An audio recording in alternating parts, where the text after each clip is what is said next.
GM vision so that only I could see it on the screen. Okay, cool. Where's my recap here? Okay, so I'll try and go through this quickly. When last we left the Honorbound, they reconnected with their friend Flint in the common room of the Gilded Goblet. Flint came with some news from the fort and a word from Zerf that some of her agents in Endora put a stop to the start of a cult of sorts, where an individual is holding a familiar medallion. After the reunion, the group went about their various errands in the city and later went to Kirin Alley. While within Kirin Alley, the group split into two separate parties, one heading to the inn to wait and possibly pick up rumors, while the other went to do some reconnaissance. The group in the inn, consisting of Kakira, Flint, and Xarrikir, overheard that some people had been going missing. After hearing this conversation, there was a rather sketchy-looking dwarf that exited the establishment. The group was unable to follow, however, and so stayed in the inn. The other group, consisting of Calvio, Marsica, and Sige, found this same dwarf and began following him to the entrance of a clandestine abode. Eventually, there came a moment where Calvio saw an opening and slipped into the hideout, but in the process caused quite the tumble and commotion. Luckily, Calvio was in fact invisible and barely escaped notice from these figures. He saw a gruesome scene with a profane ritual occurring. The group all eventually reconvened at a nearby alley, and Calvio just barely escaped to rejoin his companions. After a brief discussion, Kakira figured out the puzzle that would allow them all to get in entry. Answering correctly, the group then stormed the place, kicking down the door and just like knocking out the doorman, kicking in the next door, and in a moment of surprise, Calvio let loose a fireball into the corner, killing a great many of the small wretch-like creatures. I think all of the small wretch-like creatures, in fact. Much dead. And we gotta put this and rejoin as players so you guys can't see the other things around. There we go. That's better. So, we pick up now. The group has previously rolled initiative, and now we pick up right into combat with these guys. I have no idea what the initiative is, so... So, you guys rolled initiative last time, and I have it marked here already. Ah! So, I rolled pretty high. Yay. Yeah, you guys all rolled pretty well. Oh, this is awkward. Big brain. Okay. Oh, Calvio did not roll well. Nope. Nope. So, let me roll for... While he's rolling, Michael, how would Flint feel about turning into a mammoth? You would know there's not enough space in here to hold a mammoth. Well, yes. That's just the general question. Think of it like how would that happen? Just think of it like a giant mashed potato. Giant mashed potato. I guess Flint really wouldn't know how to respond until he's been a mammoth. Okay. So I guess he'd just roll with it. Yep. At least for the first time. If he doesn't like it after that, then we'll discuss. Okay. Just curious. Is this still a sneak attack round? No. So basically, there was enough of a surprise that allowed Calvio to get off the fireball on those creatures and just get rid of them. And then these guys are now rolling initiative. Because there was... So what? Were there, like, prisoners or anything like that in the room? Yes. Yeah, the four at the top. The four at the top are prisoners. Yeah. They innocent. Don't kill them. Okay. At least innocent for now. So, for these cultists, they are effectively the same thing as like 4th edition minions. So you guys are aware. So they each have only 1 hit point, but so that this doesn't surprise you, if they succeed against... Oh shit, I just forgot what I rolled here. If they succeed against any saving throw, they don't take any damage since they only have 1 hit point. But if they fail the saving throw, then they die. I also want to say something there. Okay. I don't have control of my character. Okay, let me pull him out. Because he was doing that last week. Yeah. Where's Courtney? She doing things. Toaster oven stuff. No, that was me like 4 hours ago. Making some beef jerky things. for the road tomorrow. Okay. Beef jerky. Why am I not Alright. going with you? I don't know. Why aren't you going with me? There we go. So, monsters lose initiative ties, or enemies lose initiative ties. So, you guys are currently in the corner, and Flint, you're all the way in the back. What are you doing? I guess I will give bardic inspiration to Xarrikir and Calvio up front. I think you can only give Is that one bardic possible? inspiration out a turn. Yeah, it's a bonus action. I don't know if you can use an action and a bonus action for that, but I have no idea. I think you can only do one a turn. You can give... Oh! Oh, wait, no. Yeah, it will take... you can only do it once per turn. Cool. Then I will hit Calvio up front then with that. so And it's a D8 currently, right? I believe it is. click that inspiration button. No, it's not like you have inspiration as advantage. I on know, your but die I'm rolls. gonna Okay. remember it because bardic inspiration. Okay, cool. I got it. I pinky promise. I have the real inspiration. That This is true. Then can I cast Goodberry and try and pass those out? I would allow you to get a good berry, because good berry takes an action to cast, right? Yes. So the hallway's kind of a fustercluck right now, so I'd allow you to get casting an action, so it'd be 5, 10, 15, 20, 25, 30. You could get to Kakira and back. And I would allow Kakira to do a free action to give a good berry to Sige. So you could get good berries up that line this turn.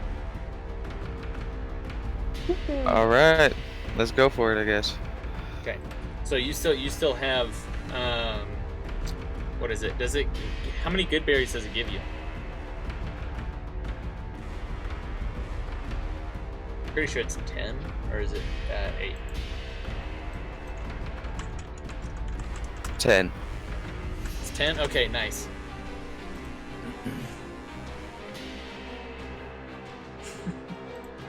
Yeah, that'll be my turn then. Okay. I believe Xarrikir is up next. So I'm going to.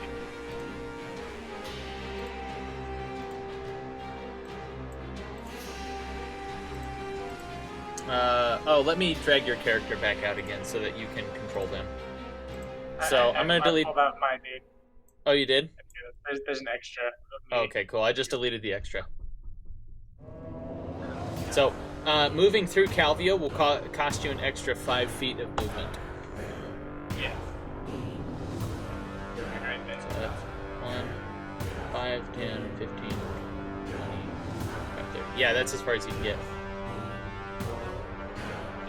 And you would also see from behind you the opening. Oh, what's opening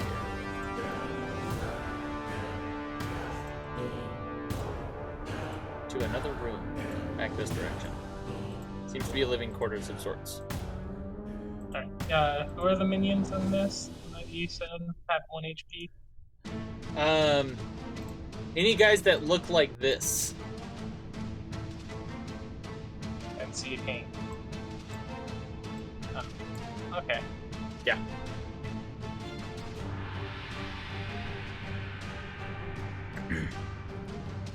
So, So I would what do you got for want your action? to cast. Did you use any of my spell slots?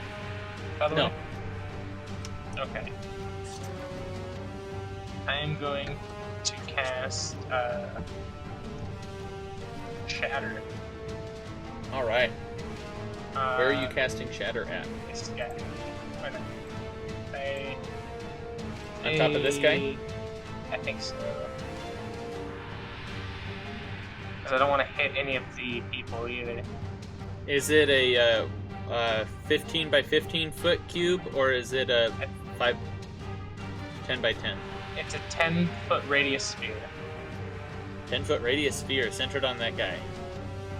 How big would that be? It would get that guy, edge of that guy.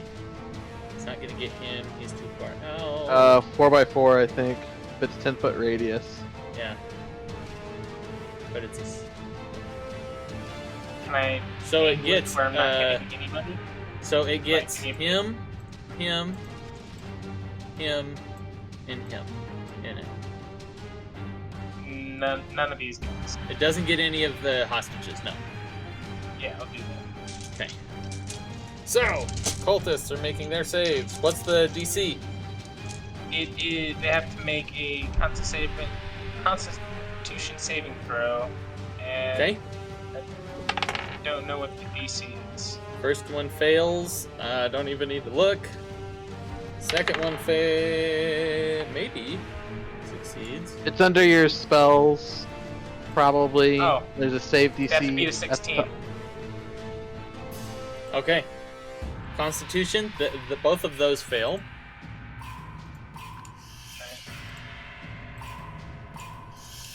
These guys are both out. Go ahead and roll damage as well. Nice, 16. The other guy is... You said it was a DC 16? Yeah. Okay.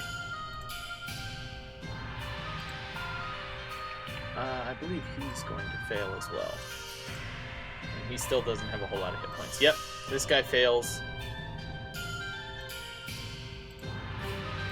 Alright, killing them. Now this guy...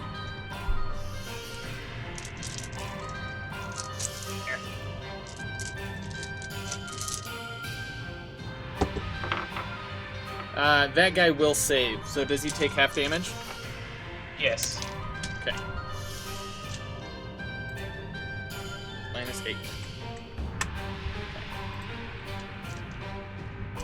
He screams out his pain as this huge, loud sound happens in the center of this room. He's at the end of your turn.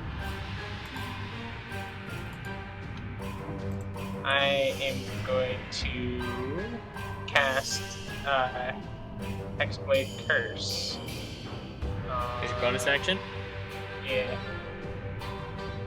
On which one? This person. This guy? Okay. Yeah. He watches the little tendrils start appearing from below him. Okay. That is going to be my turn. That's the end of your turn. Marsica, you are up. Can I go here? I think that 5, 10, 15, 6... Through me is double movement, though.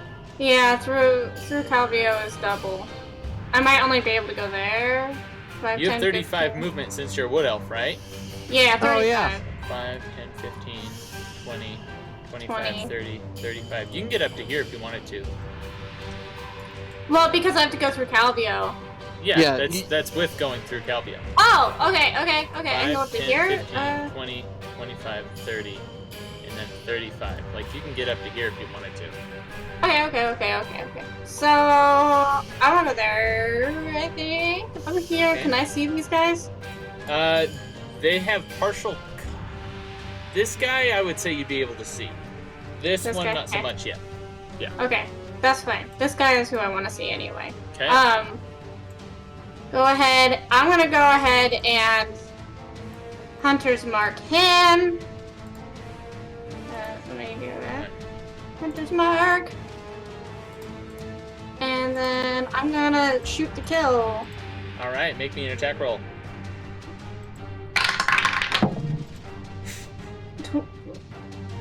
16. Yeah, you hit. So you just shoot one arrow, and it hits him right in the chest. I'm not even going to make you roll damage, because it's going to kill him. Okay.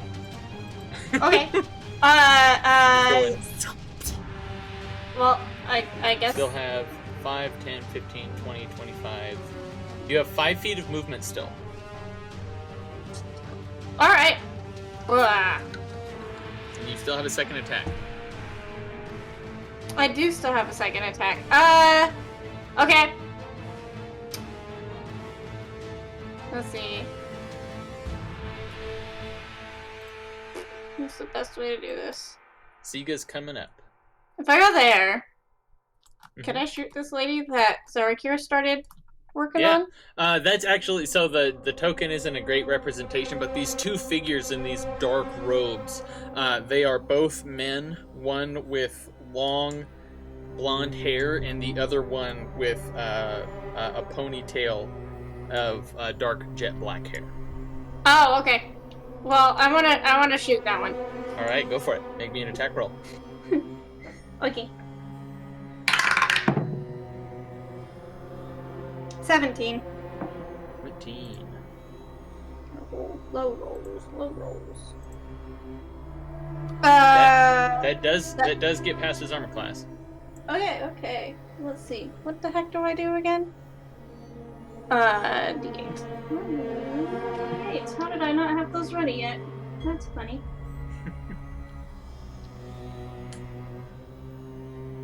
Right, plus the hunter's mark. Okay. Nice. Okay. You didn't move your hunter's mark onto that guy, did you? Right. Correct. So it does not get hunter's mark damage. 12. 12 points 12 damage points on of him? piercing damage. Yeah. All right. Nice. Arrow to his leg. Dead. Not the knee? dead. No, he's still up. Kneecap him! not quite the knee. Not quite the knee. Kneecap him! It used to be an adventurer. Oh my god. All right. Is that the end of your turn, Marsica? Yes. All right. So you watch as it's now the warlock's turn. One of them turns and he says, "Velkar, continue the ritual. I will deal with them." And you watch as this warlock then nods and a spectral hand comes out of his and shoots towards one of the commoners. And you watch as it hits the commoner in the chest as life begins to leave this middle-aged man. And the light around Counterspell. You want to counterspell that? Yes. All right, go for it. So you countered his spell. And then, so that's the end of his turn. This one is going to go 5, 10, 15, 20, 25 and get right up into your space, Shane. Okay, so it's at the start of his turn. Then he is going to try to reach out and grab you as his hands are filled with black energy. Alright. That... I'm going to... Can I hit him? Because he went into 5 feet of me and I have Sentinel No, it as a reaction. No, you can't... Wait, what are you trying to say? I have Sentinel. No, Sentinel doesn't help if somebody's going into your... It just keeps them from moving if they try to leave your space. It says, when a creature within 5 feet of you makes an attack against a target... Oh, other than me. And then... Yeah. Yeah. Okay. So, that's a 19 to hit. Does that hit? Mm-hmm. No? Okay, so you easily step out of the way. But his hands are still black. Okay. That is the end of his turn currently. And it's now Siga's turn. I don't have control over Sige, but that's fine. Can you Okay. move Sige to this square right here? Yep. That's all of Siga's movement. Can Sige see the Warlock right here? Yep. Sige is going to cast Frostbite. There's a All right. 15 Constitution saving throw. That's gonna make the save with a natural 19. That's just a fail. Okay. Yep. Okay. Is that the end of Siga's turn? If All right, Kakira, you're up. This is awkward.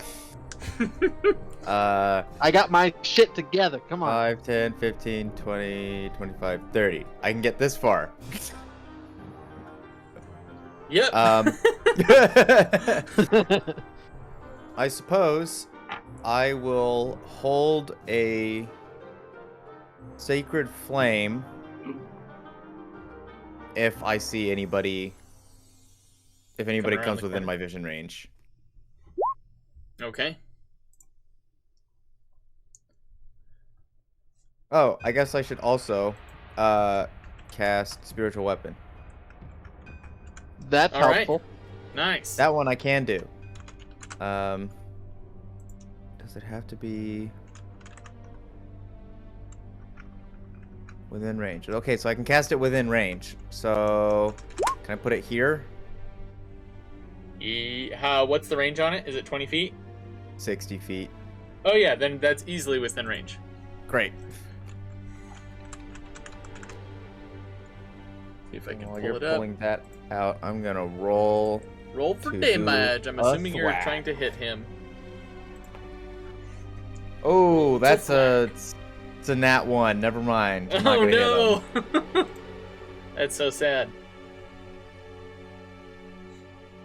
Have you tried rolling in dice towers to see if that works? I don't have I'm any. sure he has.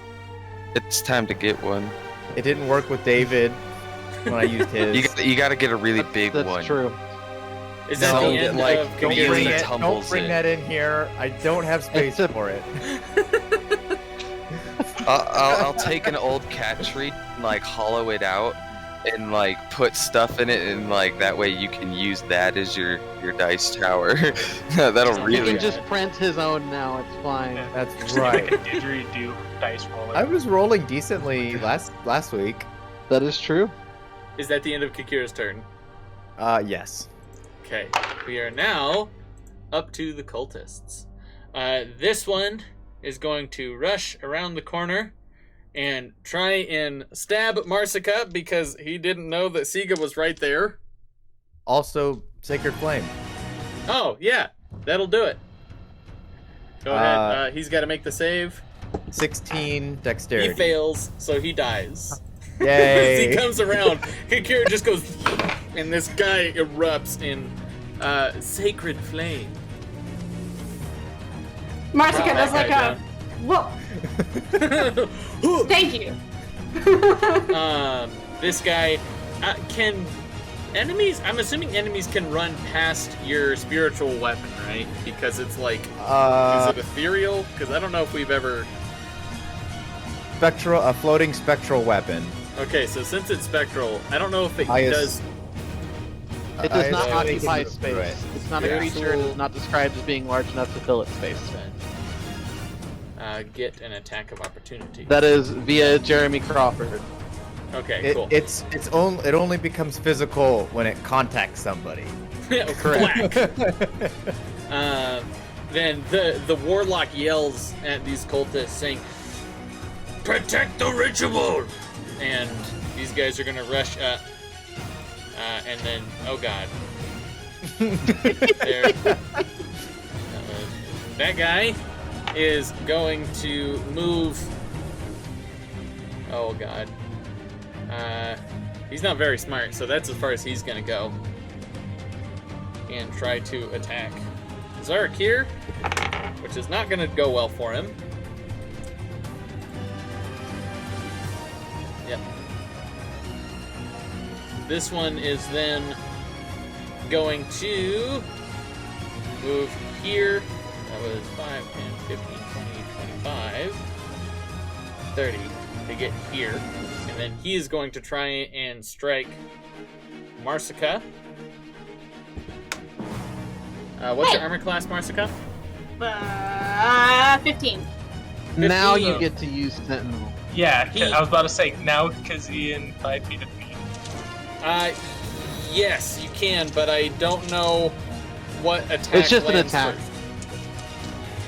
The order of Oh, operations. that is a good question. Because it will hit for 12 plus 3 to hit Marsica.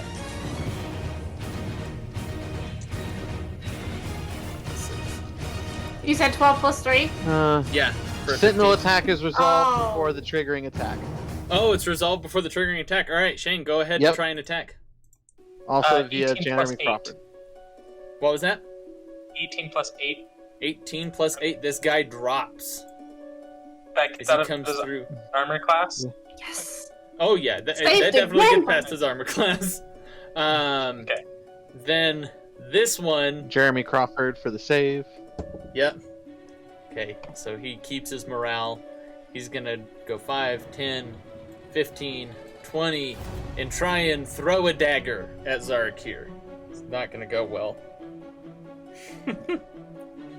What is their reactions to seeing a white cloak in this? Nope. Their reaction is just kill you all, currently. He is going to miss that. Now, second group of cultists. Here. Ones that are slightly more powerful. You watch as each of these two here pull out scimitars and touch them, and they begin to glow faintly. And then they are going to position themselves right here. 5, 10, 15, 20, 25, 30. This one wouldn't get up there. And they're going to do ready actions for anybody who's trying to get through. So that's the end of their turn. We are now to Calvio.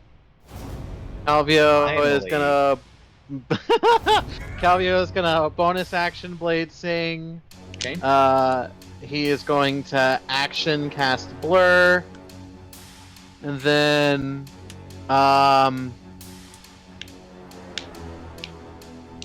oh, I didn't pay attention to that. 5, 10, okay, 10, 15, 20. I guess move right here and stick his tongue out and blow a raspberry at the cultist going. This one right here. Yeah. All right. Oh, whoa, wait, he's dead, right? I can technically move in his space. I've got 5 This- more feet. This one's not dead. The one with X's No, on this them one are right dead. here. Yes. This one right here. Yeah, you Okay, can't I'm gonna move in this that space. He dead. I'm moving there. I'm still blowing a raspberry at him though. All right, sounds good. Okay, I'm good. That's the end of Calvio's turn. We're now to Fang. Quinn's coming up. Alright, Fang is gonna go ahead and move right here. Okay. And then, he's growling and looking scary at the moment because he can't really move anymore. So, Okay. Sounds good. that's it. And now we are to Flint.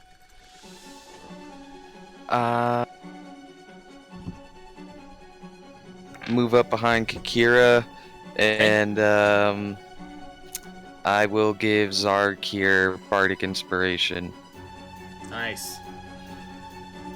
And yeah, I'll end my turn there for now. Okay.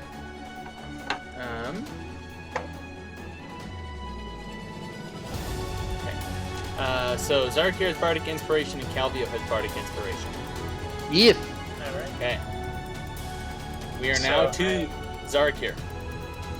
I'm going to hit this dude with my mace. Okay. And Whack. Roll the 20. What? Show that dice. Which one is it? Got one. Okay. Come on. Focus. That's fine. That's fine. Take a picture of it. Okay, I'll take a picture of it. Right now.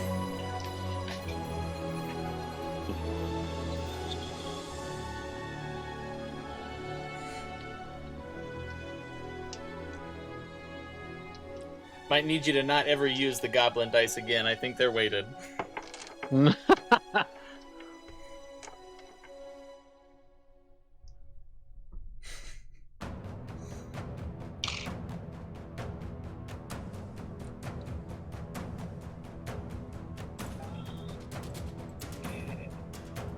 Wow.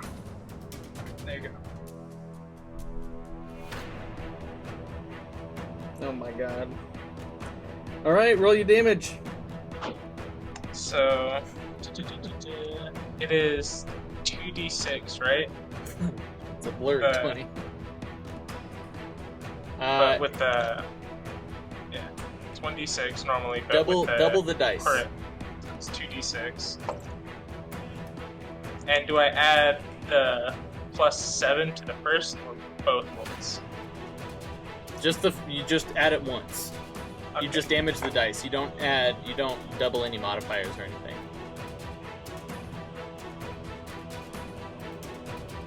That is 19 points of damage. Alright. So you bring your mace into this guy, slamming into the side, cracking him upside the head, and he lets out a howl of pain. How many points of damage was that again? 19. 19. Okay. And I'm going to use my other attack to hit this cultist. Hit the cultist? Alright. Make an attack roll. That is going to be 17 plus 8 to get through. 17 plus 8 does get through. Okay. And you slap him along the side, and he just drops. And that is my turn. Alright, end of your turn. Marsica, you're up. What are you doing? Bonus action! Hunter's Mark. This lady. All right. Person. Dude. Shadowy cloak, dude. Alright. And I'm gonna shoot to kill. Alright, make me attack roll. 16 and 17 to hit. God, Both those hit? on. Yeah. Cool. Now I get to do both sets of dice. Oh, God. Okay, hold on. I can do 2d8. That's it, yeah. No, and 2d6. Right? Am I thinking right? I don't know. Are you thinking correctly? Am I thinking correctly? I do. Are you thinking correctly? Spells. Hunter's Mark. Each turn? Should be an extra d6 of damage Whenever you hit with each time. It's every hit, right? Mhm. Yeah, that's what I was Yeah, double checking. It's every attack. Wow. Okay. 20 points of piercing damage. Alright, you just hit this guy. He's looking very bloody and very hurt currently. Good. Is that the end of your turn, Marsica?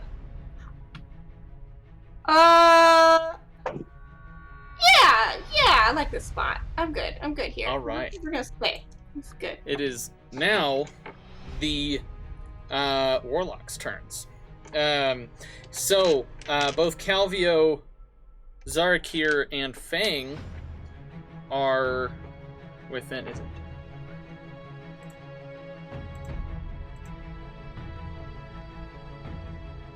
Or within what? Oh, it's only 5 feet. It's only 5 feet. Xarrikir, I need you to make me a wisdom saving throw as these whispers start to just encroach in on your brain. Does 16 succeed? 16 does save, so you only take half Woof. damage from the effect.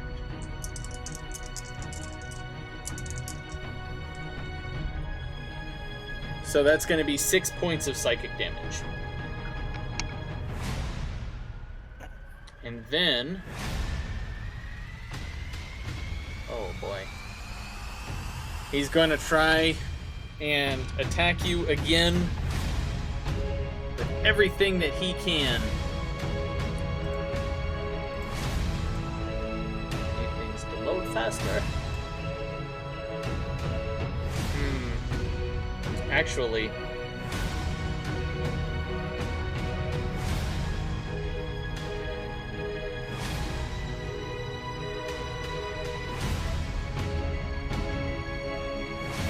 No, okay. I don't think he can do that. No, he's gonna try it because he wants to get out of here.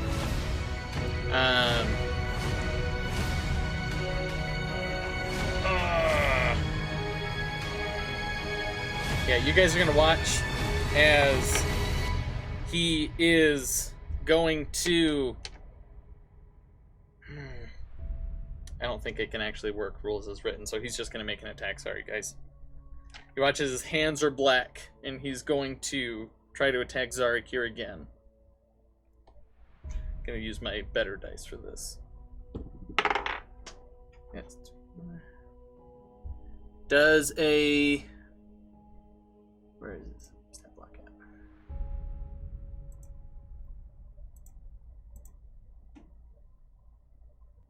Does a 20 hit? Yes. 13 plus 7. That is All my right. AC. So you watch as you get hit with these black hands. He grabs you and there's this pulse. You are going to take 12, 16, 17, 20 points of necrotic damage. And you watch as the wounds around him begin to heal a bit.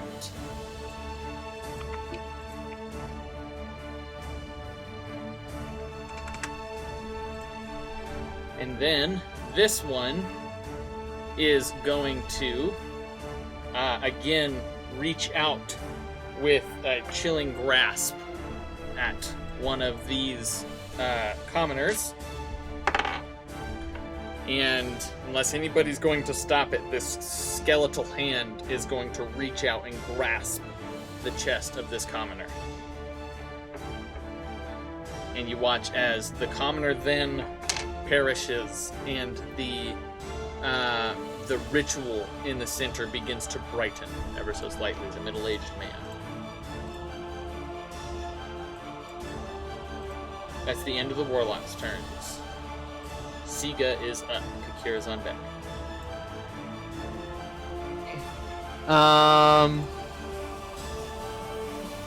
Sorry. Can Sige see this spot right next to the warlock? Ish. Or at least this one? Oh my gosh, why is things not working? This one here? Any of the spots around 5 feet front, like any of those. I mean, it's really hard. There's a lot happening in the hallway. What is Sige trying to do? Summon elemental. Summon elemental. I would say there's enough of a space to see, like, about right here. Where? Like, around... So, the line of sight would go... probably can get to about here. Right here? Anywhere in this. Yeah. The one... Okay, that's fine.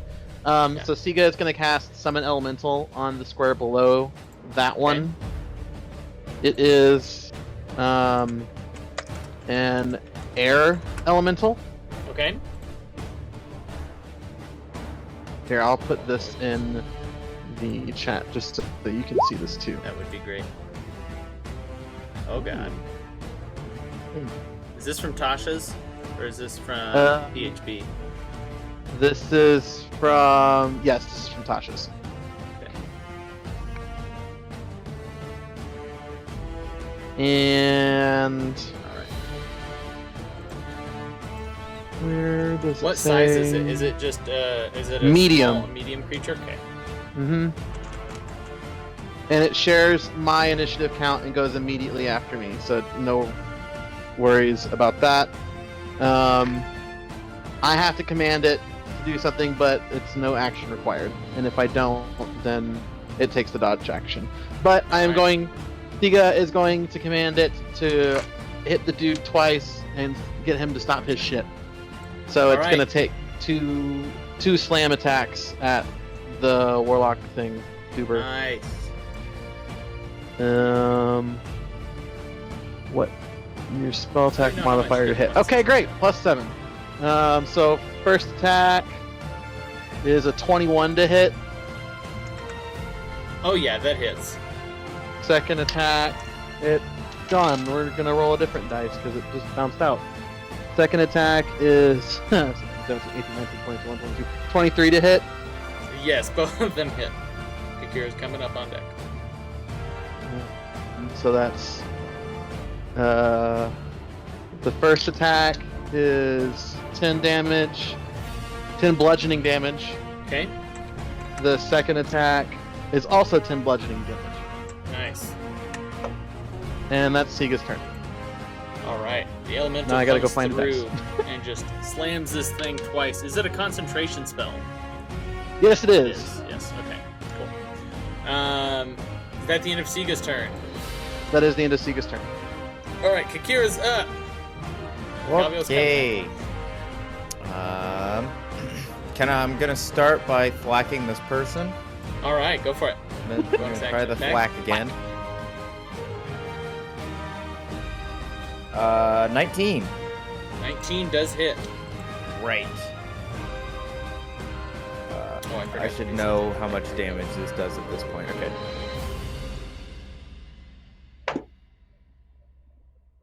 10 points of force damage. All right. Nice.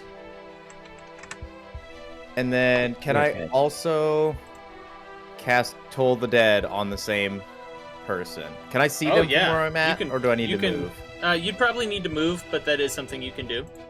Like there, is that good? Or, Yeah. Or maybe that's fine. like over here. That's even better. Cool. I'm gonna do that, and I'm gonna cast Toll the Dead on that person. All right. So, is it a save, or do you have to roll It's the hit? a 16 Wisdom save. Okay.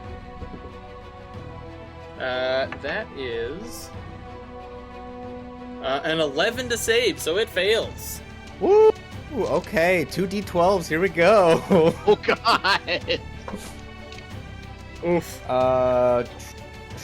15 points of necrotic damage. 15 total. Yes. This guy's looking very hurt.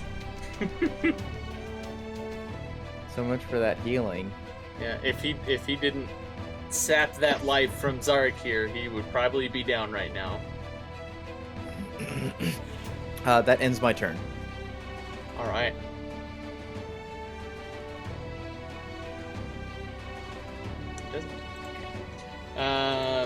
It is now the first groups of cultists. This guy doesn't have any more daggers, so he's gonna rush back over here. Well, first he's gonna make a morale check to see if he cowers in a corner first, because shit's going bad. Oh yeah, this guy is going to. You watch as he just runs 5, 10, 15, 20, and it's just like hiding and cowering against the wall there. These two that had the special scimitars, this one is going to rush up and stand on top of the cultist that was dead, and he is going to make a swing at Xarrikir. All right. That is going to be an 18 plus 3 for a 21 to hit.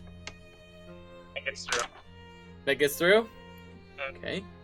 That is going to be 3 points of slashing damage, and I need you to make me a wisdom saving throw. Uh-oh.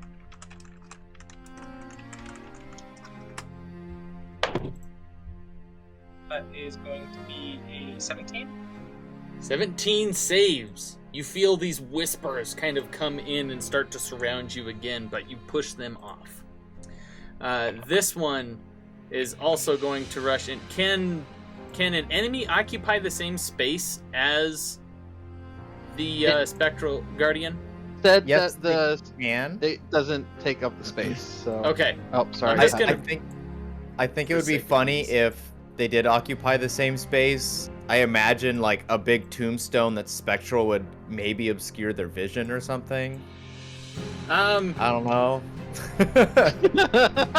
I'm gonna say no on that one. No? Darn it. Yeah, because they're coming and moving. It's not like it obscures it so much that it makes it harder for them to see, but there's something there. Darn. But this one will also try to attack Xarrikir. I tried Xarrikir. 18 plus 3 again. I need you to make another wisdom saving throw. And you are going to take this time 7 points of slashing damage. Would 16 get there? Let me check. 17 I know did. 16 is on the cusp. 15 is the DC. So you are fine. That's the end of their turn. Xarrikir's looking hurt. All right. Calvio, you're up. Calvio is gonna do the smacky things at the bitch in front of him. All right. This first attack is with the Traveler. 17 to hit, 18 to hit. I can't read. Oh yeah, that definitely hit. And that's a D6 plus 5. Give me the D6. That's 10 damage. And Okay. do I get sneak attack because he's in combat with Xarrikir? Yeah. I'm not going to make you roll it though because he does not have that great. much hit points. So you watch as this one falls and drops on top of that body as well. Okay, then I'm gonna move forward and hit the Warlock with my second attack. All right. Make an attack. Do I get sneak attack on this one since I didn't use it on the first one? No, you technically would have used it on your first attack. Okay, cool. I just wanted to make sure. Oh, that's right. You did say that. I'm dumb. This is a dirty 20 to hit. All right. I have no idea why your initiative is 46. It doubles every time it comes back to the top. What happened to my D8? There it is. Dirty D8 20 does plus- hit, by the way. The mashed potatoes are kicking. That is 8 points of damage 8 points of damage. to the Warlock. All right. This person, so you cut through them and they are holding on by a thread. And it looks like they're starting to realize their situation and they're starting to look back towards the commoners. Oh, good. Are you doing anything else with your turn? Mama. Oh, there's still a person in front of me, isn't there? Damn it! I was gonna bonus action disengage and move, but nope. Yeah, I'm good. All right. Fang's up. What's Fang doing? Well, I'm not.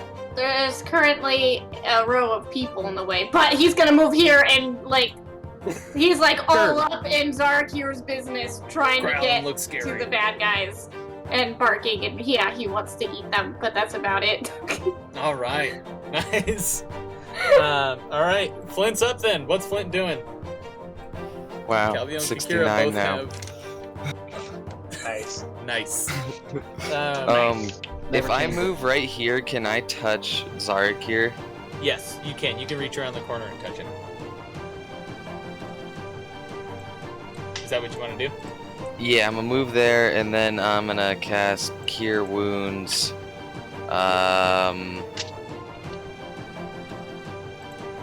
At... How beat up does Xarrikir look at the moment? Pretty good. Okay, good. cool. Good to know. Like pretty beat up or pretty Yeah. good as in better? Pretty beat up. All right. Oh, that's different. Ooh. All right. Yeah, we'll go with level 3. So, total of 19. Oh, yeah. Level 3, so that's 19 I'm looking points of healing. good now.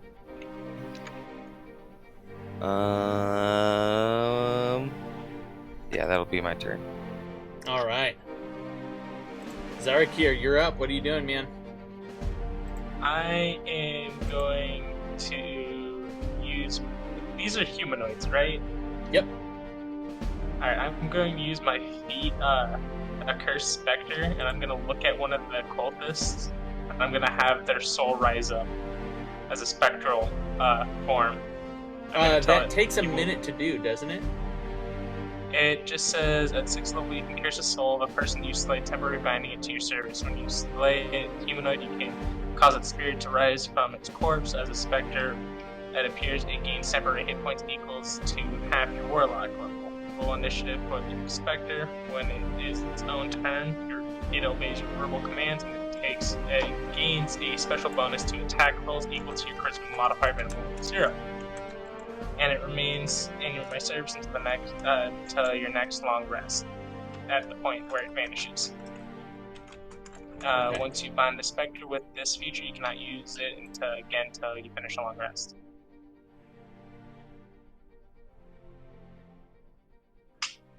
It doesn't say like action or anything like that. Doesn't tell you how long does it take. It doesn't. It's just it's a feature. It's my feats, features and traits.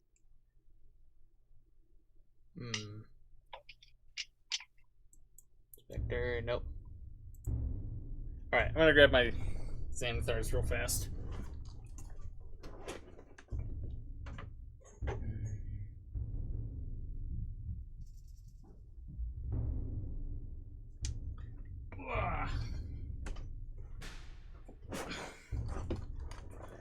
What else are you trying to do? I am going to try and hit the warlock again. Okay. With my mace.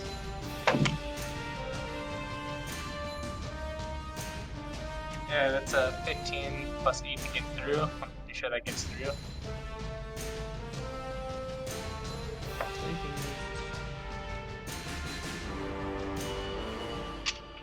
That's so weird.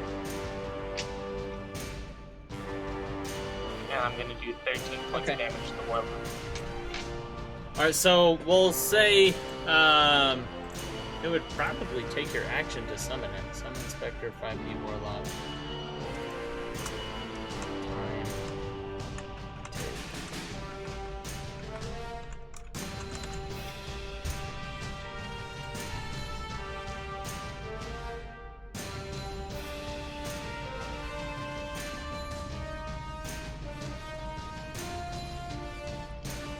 Okay, that's weird. In the future, for now we can have it as your bonus action, but in the future that should be your action. Let me look into that. Okay. That's gonna bug me. That's something you should. I thought I remember seeing that it's gonna take a while to do. So what did you roll to hit? I rolled a 15 plus 8 to get through. That does get through. And I rolled 13 points damage. All right. So you watch as you bring your mace through, and you end up killing this warlock, smattering its blood up against the wall. And I regained 12 hit points because he had the Hexblade. It's your level plus charisma modifier, right? Yep. Okay. So what's your charisma modifier? Plus 5, right? Yeah. So you're level 8, so it should be 13. Oh, 13. Yeah. Mm-hmm. Alright, is that the end of your turn? I'm back to the full health. No, that was my one attack. I'm going to attack the cultist with my other attack. Okay, give me an attack roll. That is going to be a 21 to hit. That does hit. Alright. Go ahead and roll for damage. That is going to be 10 points of damage. Alright, that's just over his health. Is that the end of your turn? Are you moving farther in? I'm going to move right here. Okay. Yeah, scuff up their magic circle. Alright, heading into the magic circle. So that's the end of your turn. I don't want to be in the magic circle. Okay. You can be farther out if you want to be. Yeah, I don't want to be in the magic circle. I regret my choices. Yeah, right here's still 30 feet. I'm going to be right there. Yep. Is that the end of your turn? Yes, that is the end of my turn. Alright, Marsica, you are up. Alright,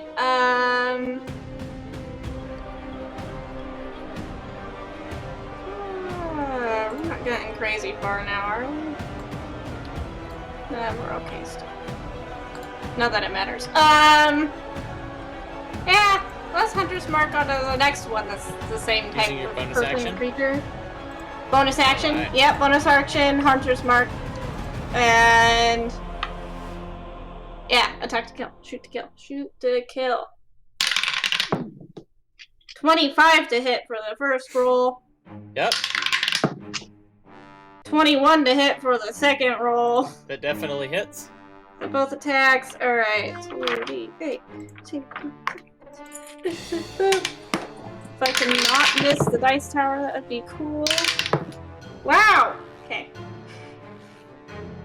21, 26 points of piercing damage. All right, between the two, just hitting this guy. Yeah. He's starting to look pretty hurt now, too. Is that the end of your turn? Yeah. Yeah. Yes. Final answers. Yes. Okay.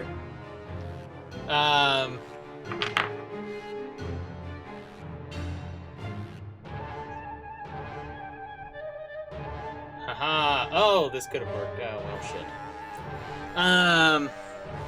So, you watch as this warlock, begins to, seemingly make some arcane sigils, and he says, "God, fuck this, I'm out of here!" And he's going to try and cast Dimension Door to teleport himself out. Is anybody doing anything to stop it? I don't have any. Can the elemental spirit hit him since he's leaving? It does get an attack of opportunity, so there is a chance. Okay. Does it Patrick get have multi-attack or counterspell? just one? It's only one attack. Well, okay. That's an 18 to hit. 18 does hit. Where's my D10? There's my D10. Come hither! We're just gonna throw it on the ground, I guess.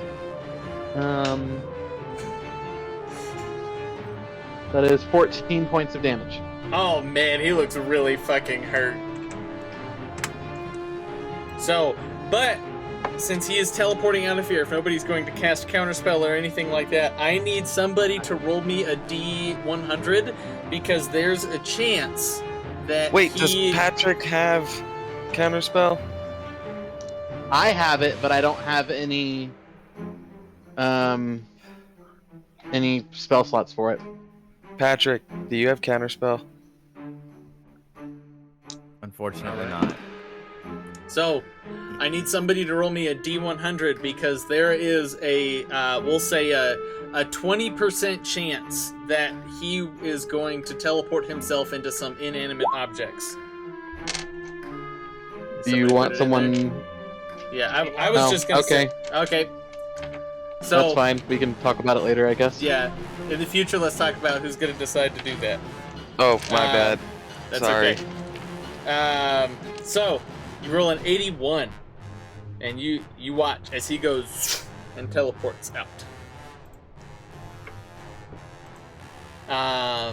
There's one cultist as everything's kind of dying down here. There is one cultist in the corner that is just cowering currently. Wait, you said they teleport into an inanimate object? There was about a 25% chance. So if you guys roll below a 25, then if he teleports into like a wall or somebody's furniture or something, he takes force damage and is shunted from that space. Oh, got it. Okay. Yeah.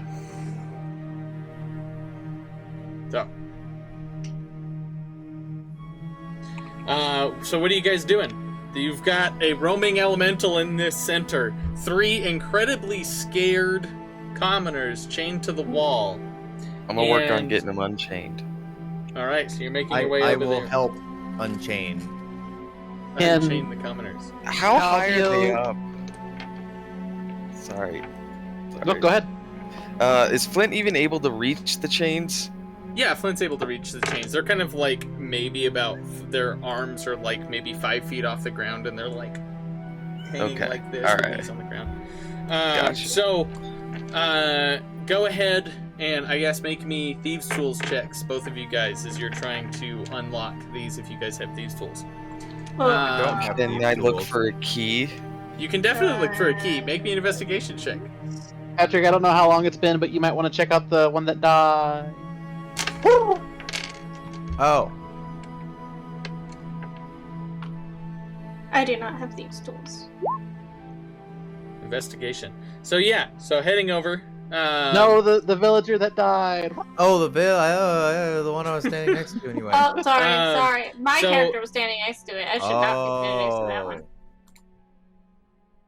So Flint is heading over and investigating the body of the dead. What you call it? Warlock, right? So with a 13, you do find a key in his pocket, very easily there. So you can go through and go and open everybody's deals. So Shane's got a pin. I'm gonna tie up the cultist. All right, go ahead and make me a dexterity check with that. And then David's got a pin. And Calvio, go check out the magic circle to figure out what the hell they were doing. Yeah, sure. So go ahead and make me an Arcana check in this faintly glowing magic circle. Can That is Sige very possibly come help me? Does Sige have proficiency in Arcana? Yes. Then yes, Sige can. Shane, what was your result? An unclean 20. Okay. So you take your ropes and you tie him up really well, and he's just in the corner whimpering. Marsica, what do you got? What do I need to roll to help save these people? Because I don't have these tools. So, Flint found a key and went and unlocked them all. My bad. Yeah, Missed that's that. okay. My B. So the three commoners that are living, there's an elderly man and a what did I say previously? A young woman as well, and a few young women with them. David, you had a pin. Yes. I used the inspiration that I got because I'm sure that's probably about to go away in a minute. Okay. And with help, I got a 27. Nice. So it looks like that they were trying to summon something with this, and they needed soul power to do it. And you can see elements of it. Doesn't seem demonic. Whatever this is, with the 27, it's trying to pull something through from the shade plane. Oh. Yeah. Kakira, what was your pin? Can I spare the dying on the one villager, or were they already, like, dead? Yeah, they're currently dead. That's unfortunate. Yeah. That's like a lesser restoration thing, right? That cures death. I mean, you've got some diamonds. If you tried to rush there, you could have rushed to cast Revivify if you wanted to. Oh, I could do that. Why not? Let's do that. So right at the end of this, you're going to just rush over and try and cast Revivify on them. Rushing over to this commoner and pulling this. I need you, since their soul has been pulled into the ritual to try and power it. I need you to roll me a d20 and add your spellcasting modifier to pull it back out. Ooh. How does inspiration work? Do I choose to do it before I roll, or So at any you point? can choose to do it before you roll to give yourself advantage, or if you Okay. roll and then roll very badly, you can say, I'm going to use my point of inspiration, but then you have to use the new roll. I'm gonna use it now and give myself advantage. Okay, sounds good.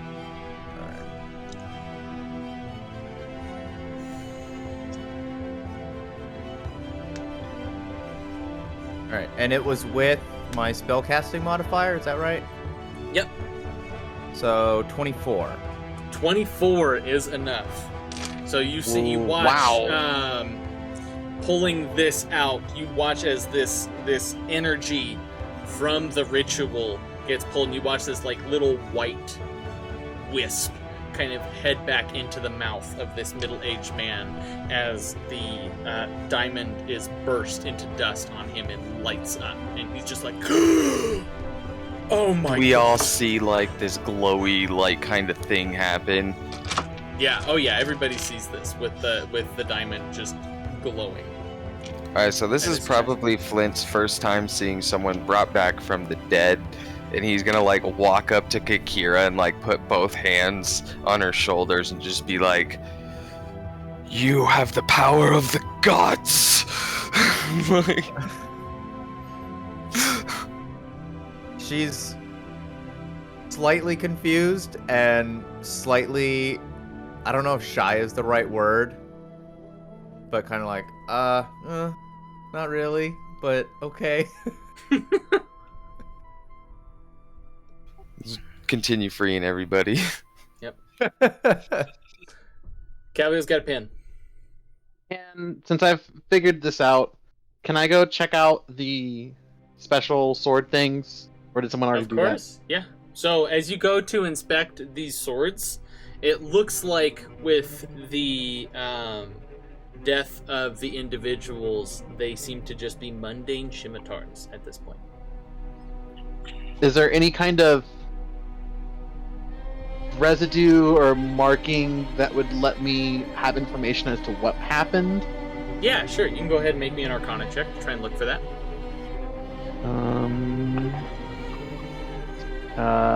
18 plus 7, 25. Damn. So,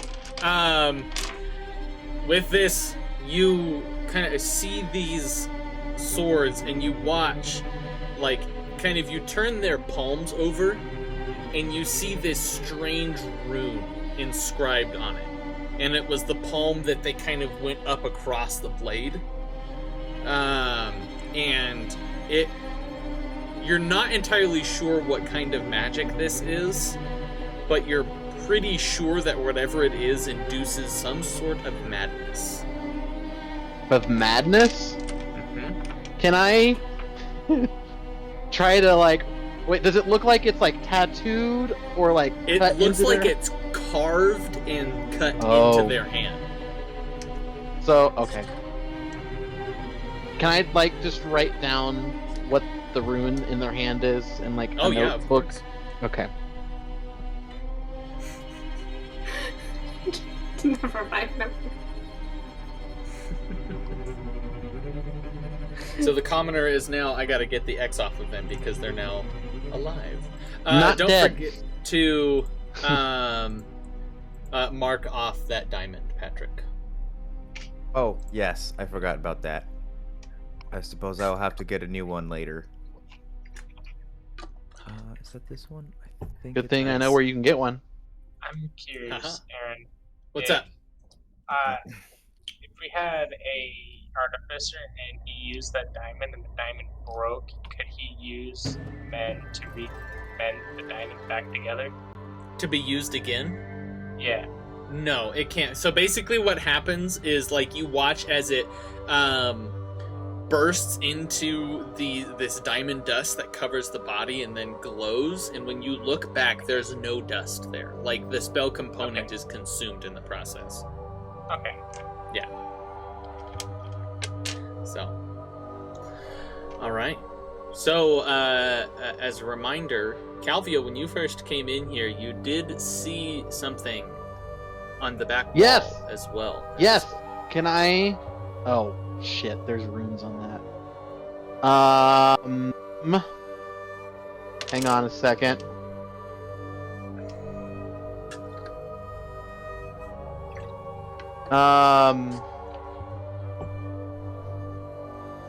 Does anyone? So Calvio would like kind of like ooh at the villagers being saved, and then would tell you guys that when he first came in here, on the back wall there were runes that I could see on the wall, and it seemed like there may be something there, like a door that they didn't want us to go through, but I'm a bit tapped out and can't get rid of that. Are you trying to get rid of it?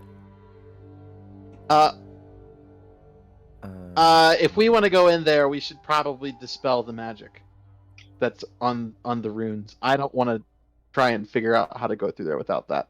I can take care of that. Sige would speak up and say, I can also take care of that. It might be better for you to do it then. I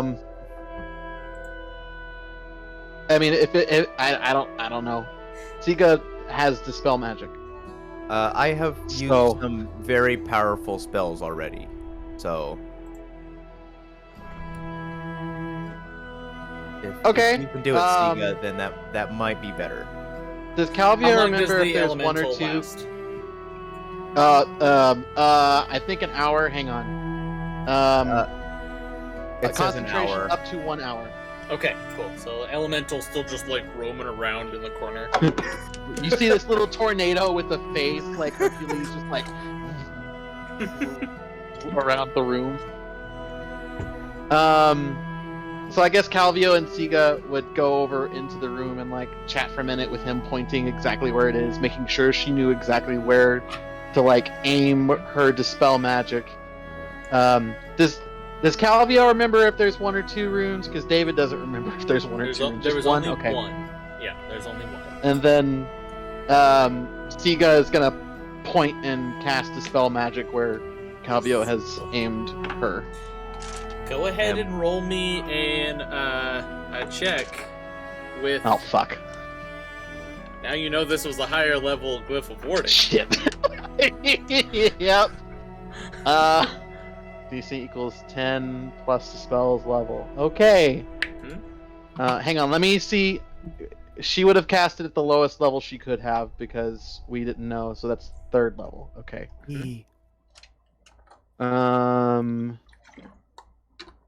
Okay, yeah, so 10 plus the spell's level. Okay. And I add Your spellcasting D20 to modifier. this, okay. Or wait, no. Yes. I'm dumb. That is an 18. All right, yeah, that's more than enough. As you watch, as becoming visible, you watch the unraveling of this incredibly intricate glyph of warding on this wall, just and dissipate. Wow.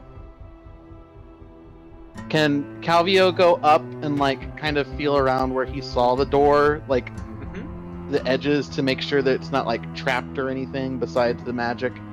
Go ahead and make me an investigation check. While he's rolling, I'm just curious, but what do the commoners think about the air elemental?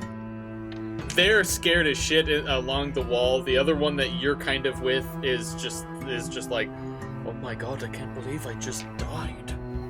Good. I'm gonna make refreshments for all of them that'll bring back a very fond memory to try and help calm them all down.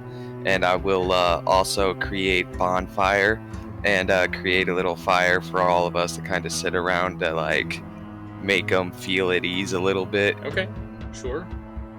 So Could Sige possibly help? Oh, sorry, Shane. Do you really think killing me would be enough to make me die? I can't. Wow. Could Sige?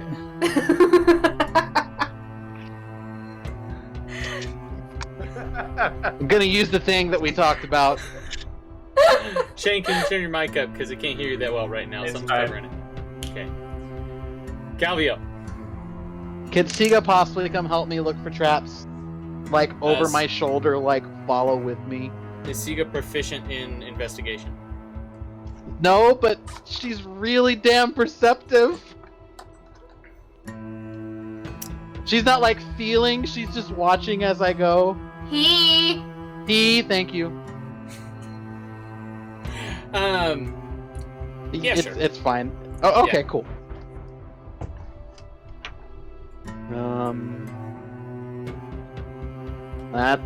That one's. Oh, you said investigation. Hang on. Okay, that one's okay. We're gonna go with that one. 18. 18. It is not trapped. That you can Okay. tell. Can I like push? With the 18, you also find the little depressed brick that you need to push in to get it to go. So before I like push it and be like, "Hey, door," and wait for everyone, and then when everyone's here, I'm gonna push. Okay. One of the Okay, Well, commoners. are we taking the civilians with us in there, or are we leaving them alone? They should probably get the fuck out. They should. Yep. 100%. Can you move Yeah. Siga up near me, CFO. Aaron? Because Siga would Mhm. definitely be like right next to me. All right. One of the commoners would at that point just like, can we please go back home to our families? I would report to the guard first, and then make sure everybody's good. That none of you have anything, ailments or anything like that going on from this strange occurrence, and then go home. Yeah, we can definitely do that. And they all kind of like scurry out, and the fellow that that Kakira rose and brought back to life kind of clasps her hands and says, "My name is Sean. If you or I don't have that much room for all of you, but if you or maybe one or two of your companions ever need a place to stay or a hot meal, you can find me. I live near the inn." And Before he would leave, Kakira would say, "Are you sure you're feeling okay before you leave?" I feel fine. I just saw my life flash before my eyes, and I need to see my wife. Okay. Just want to make sure everything's good before you leave, and maybe don't get the chance to get help. I'm feeling okay. Thank you. And Kakira will nod and let him go with the rest of the commoners. Okay. And they all kind of file out, and with the cultist still just tied up and whimpering in the corner.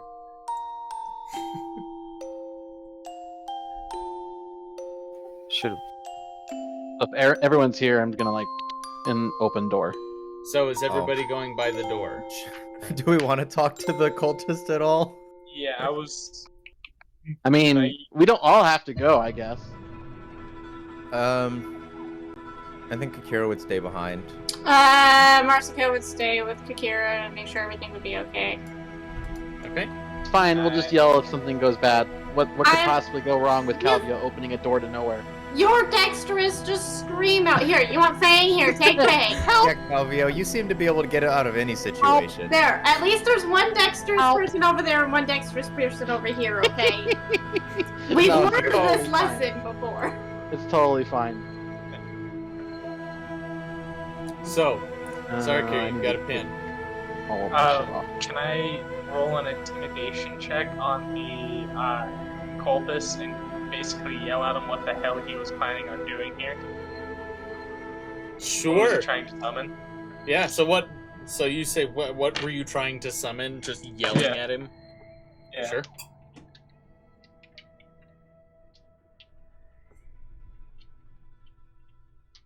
$23. All right. So with the 23, it was a pretty low DC. This guy's morale has been broken. He just saw you guys come in and just decimate all of these people. He says, I don't know. We were just told to bring those people here. We were trying to summon a herald. That's all I was told.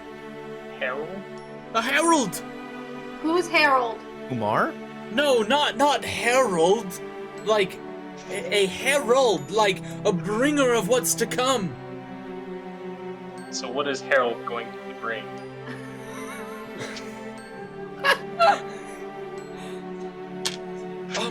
We were promised a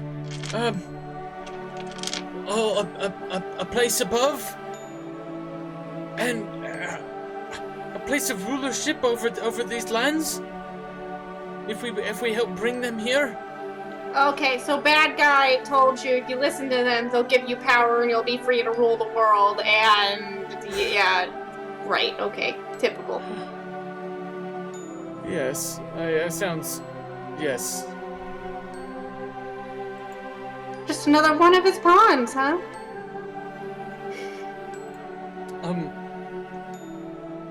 Not a pun. Oh my god.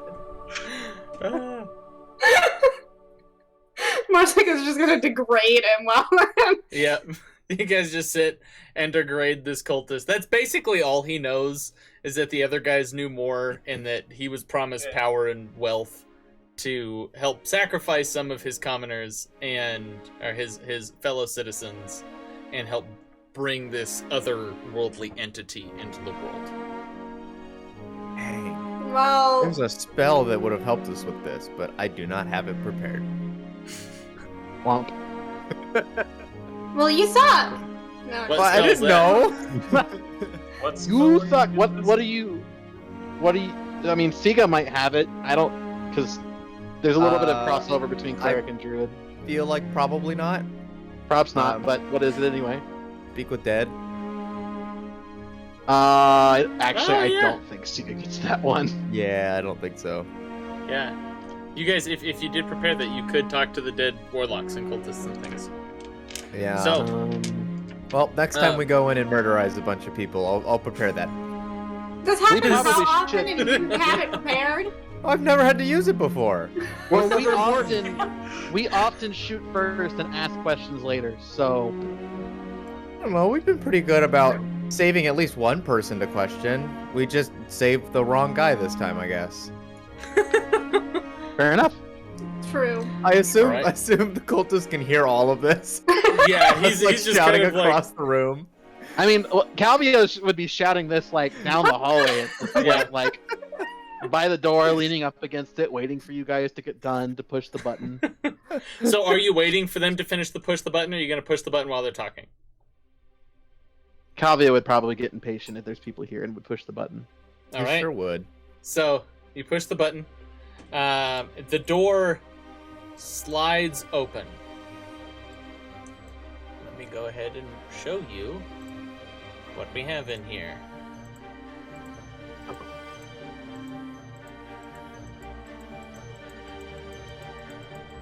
You know, one of these days I gotta just get dynamic lighting, because that's gonna help so much with a lot of this stuff.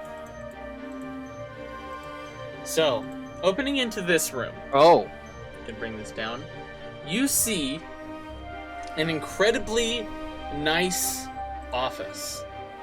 Something has been there was some books that seems to be left in on the desk, and in the corner you see a small teleportation circle. I am immediately casting Detect Magic. Immediately casting Detect Magic. Before I even walk in the room, I am casting Detect Magic. All right, cool. So a few things then. As you walk in, let me pull this out to make sure I'm getting this right. Flint like whistles, and then you just hear a loud crunch as he bites into a big apple.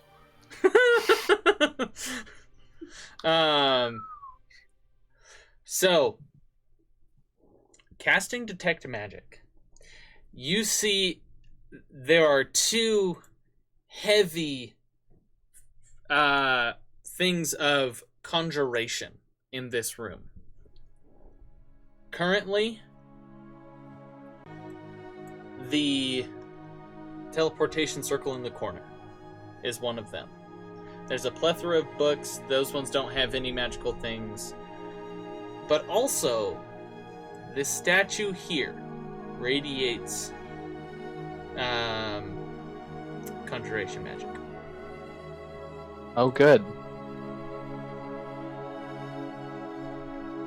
Great. So it's just the teleportation circle and the statue. And you would see in this room, the ceiling is a bit higher to accommodate for the statue in here.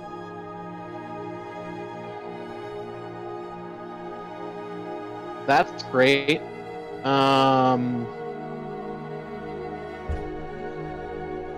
Is the statue like with his hand out in front of it like that? Does it seem like for a reason?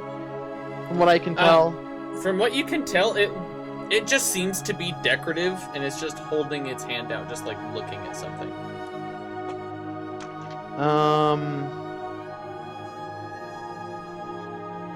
I would tell everybody one second before we all come in here. I would tell Sige to keep an eye on the teleportation circle. Okay. Wait, Calvio's being cautious? That's weird. We should probably go join him. Sort of cautious. And then Calvio is gonna try and like. Why can't I? Oh, that's right. Because I'm on the like thing. And he's gonna try and move here. Okay. To the statue. And see if he could see any runes on it. To cast Identify on. There are no runes or anything on this. But I am getting conjuration from statue. Mm-hmm. Can I just take the 11 minutes and cast Identify? Sure. So you're gonna sit in this room and and try to ritually cast Identify here. Yeah, and I would definitely tell everybody, give me like 10 minutes before you walk in this room. Okay. So Marsica's got a pin. This guy is tied up, right? The guy that was being questioned? Alright, so I guess hearing Calvio being like, oh man, 10 minutes, all that, if I can hear any of it muttering maybe, then I would head over there. Boop. You're headed You're back pretty over perceptive. I wouldn't have been talking quietly, but I wouldn't have been talking loud. Alright. Okay. Is everybody just gonna sit there and wait for him to finish? Are you guys gonna say anything to each other? Are you guys gonna do anything else? The elemental spirit is definitely just like Where? in the middle of the room. What should we do with the bad guy? Like on the runes? Oh, no, like with them outside. Oh, like this? Yeah, just like Okay. spinning, good. doing his little air elemental dance. Like wandering around the two rooms. Is Xarrikir and Kakira still hanging out with the cultist, or are you guys heading back over here? Kakira's gonna check out the living quarters just to see if there's anything interesting in there. Sure. Go ahead and make me an investigation check. Searching through this. Yeah. I'm just gonna keep an eye on the cultist. Make sure he's not gonna do anything funny. Sounds Marsica's petting Fang. fair. Dang, I was about to say I'm about to sit down and feed Fang. You're also allowed to pet Fang. He is a large pupper. Very large. I pupper. will be giving him snackos. Oh, he's a happy boy. I'm sitting there giving him love, and you're giving him food. He's like, yes! Tail wagging. What do we got I on your rolled a- investigation check? 16? 16. It looks like these beds here, whoever stayed in them, this is kind of what they had. There was clothes and chests, and whoever was here, these people were kind of down on their luck. And you can tell that whoever kind of runs this place was purposefully trying to prey on people who needed things and who needed more. Oh. Kakira feels a little bad now.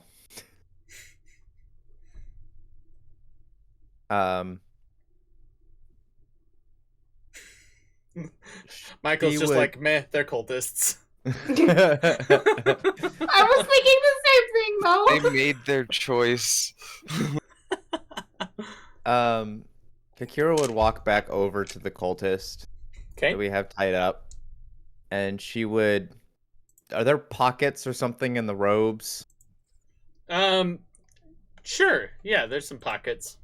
Kakira would put 2 gold coins into one of the pockets. Okay. The individual seeing this, he's like, "What? Why are you doing this?" And Xarrikir's also gonna say that. and Kakira would say, "Look, you've been taken advantage of. Take this money and try to make a better life for yourself. Like, do something good with this." He also took the advantage of other people. He was about to kill people. Can I give Patrick inspiration? So do you have? I'll pay for the shit in Yeah. the Twitch chat for that. Yeah, if you do the channel points for that, yeah. I'll do it. I got it. I've only got I don't 18,000 anima. God damn. Jeez. There you go. Nice. So yeah, Kakira, you have inspiration. of Okay. this. So what do you say to Xarrikir? She would motion to like the living quarters and say, the warlocks, whoever is in charge, was obviously preying on people who were not living great lives, and maybe we can help them and maybe save them from this kind of situation in the future. Hearing all this going on, Flint's gonna walk over and not gonna untie him, but he's gonna crouch down. He's like, "Now, you have a potential opportunity here to change your life depending on your answers. How were you recruited into this organization?"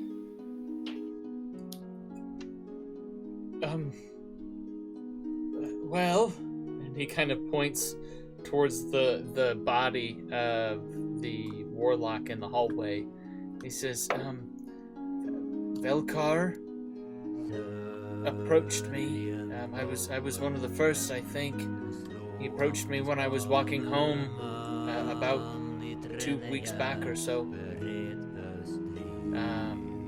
It was late at night. I was walking through some alleyways.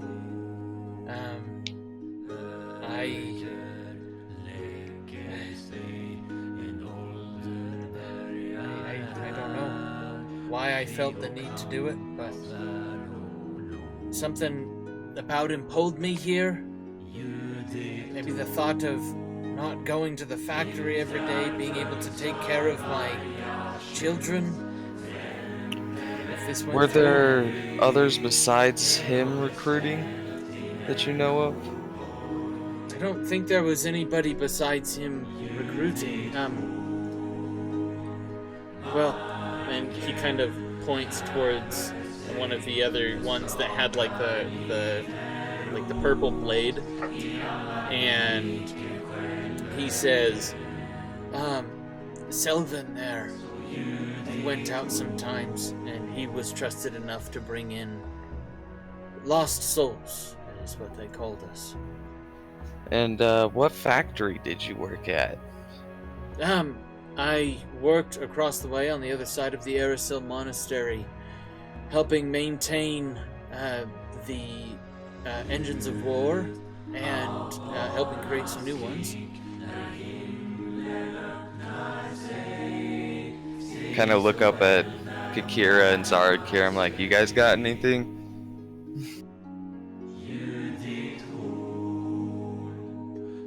How can we trust that you won't go back to a life like this?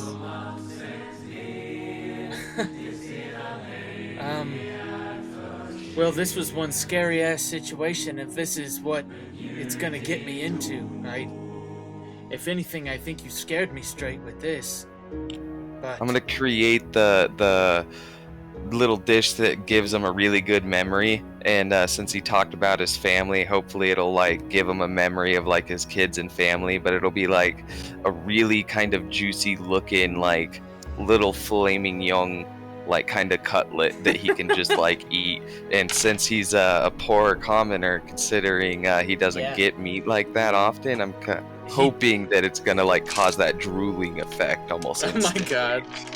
Yeah, he definitely, like, sees this food in your hand and just immediately, as soon as because you kind of have to feed him because he's tied up, but he just noms it down real fast. Like this, that is, oh my god. He watches his eyes grow wide. There's a little bit of tearing, and he says,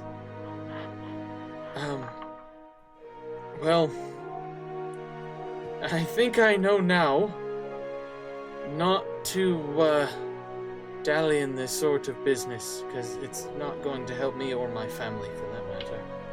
Nope. Could very well get you killed. You should, look into cooking. It's a great pastime.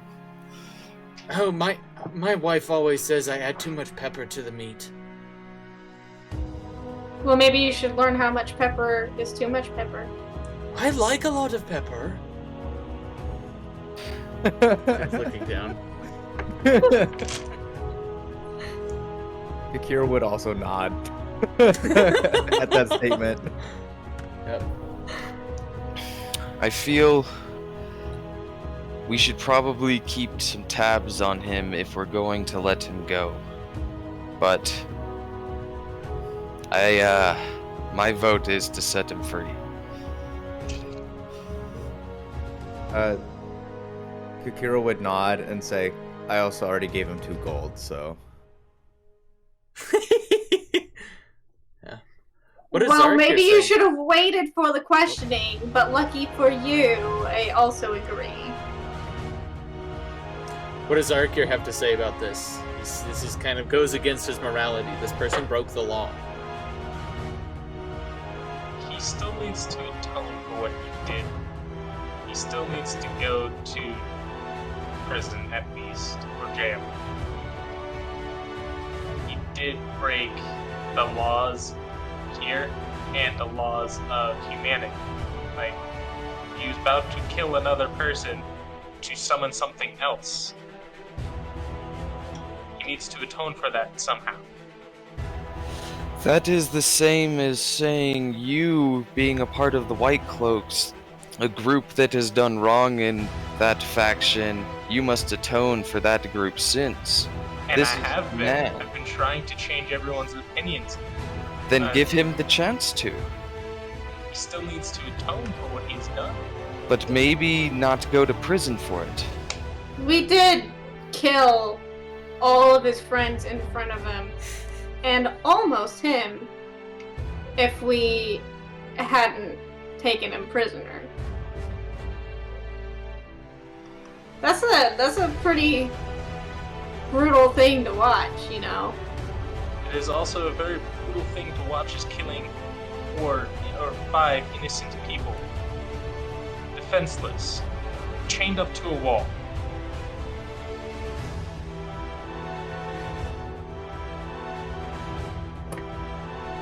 He does have a point. I can't... I mean, he's not wrong. He did break laws. I can't argue that. What does Won't Kakira break have to Wi-Fi say? V-Sound. Yeah, Won't it break did. Wi-Fi Calvio was just like, don't listen, don't listen.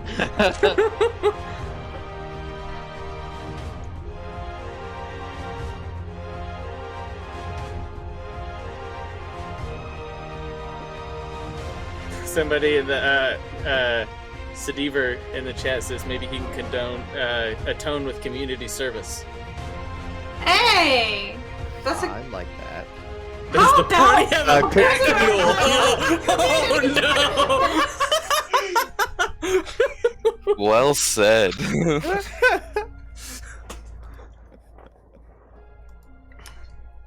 I like that idea. Let's go for it.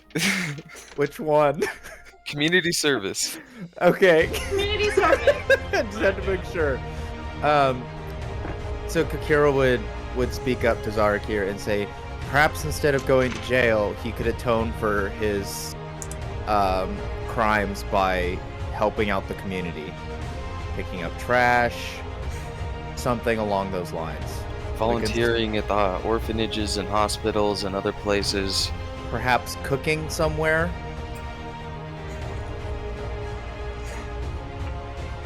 And she would kind of look at the cultists at the cooking comment. I would prefer for him to do community service than to walk free. The soul. I should see the community what she was trying to destroy and try to correct it. So Kakira. Sorry, Marsica, go for it before I say this. No, you're good. I was just saying, so it's settled. He's doing community service. Yeah. Let's do it. Kakira would know if this is brought before the guard, this guy's probably going away for a very long time. If you want him to do community service and have, like, your own deal, you may have to, like, you can say, I know a guy, like the I know a guy rule, and say you know somebody in the guard that you might be able to talk to and convince to let this guy off, or maybe convince the guard that he was doing petty thievery or something, but Convince he needs the to do community church service for a long time.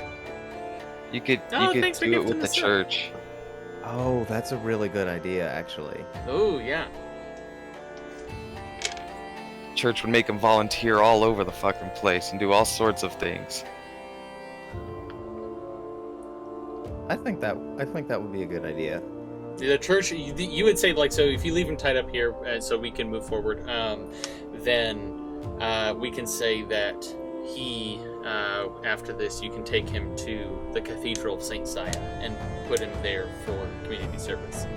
And you would know that would probably also help with his family situation well, because they'd probably put him up there. Excellent. So, it's about this point. I'm gonna give the guys kind of- cultist one of my old cookbooks really quick. One of the ones I Alright. don't need anymore. Any of the recipes. And I'm gonna tell him to study it. He's I'll like, I'll "Oh, be back. Okay. Sure. Thanks. You kind of like stuff it in one of his pockets in between the ropes. You also may not want to be in those robes anymore. Oh yes, yeah. we could. I have some clothes in that back room over there that I can change out of. All right, I'm gonna go check on Calvio. Okay. Yep. It's about this point that Calvio finishes the spell. What does identify say exactly? If it is a magic item or some other magic imbued object, you learn its properties and how to use them, whether it requires attunement to use, how many charges it has, if any. You learn whether any spells are affecting the item and what they are. If the item was created by a spell, you learn which spell it created. Or which spell created it, rather. Sorry. Okay. So, what spell created it? If you instead touch a creature.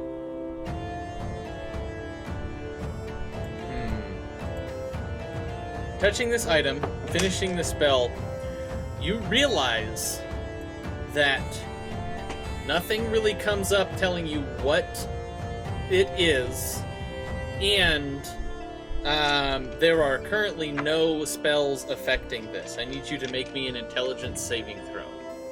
There's a very small edge. Or not saving throw. Arcana check. There's a small edge case. Sorry, I said the wrong thing. I'm sorry. No. Yeah.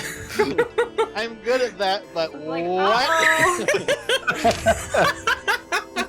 No. Woof. Arcana check. 21. 21. Oh, Arcana check or Arcana intelligence? check. Yeah, Arcana. Oh, 20. Sorry. 20. Okay. So, with an Arcana check, it was a DC 20 with this. The,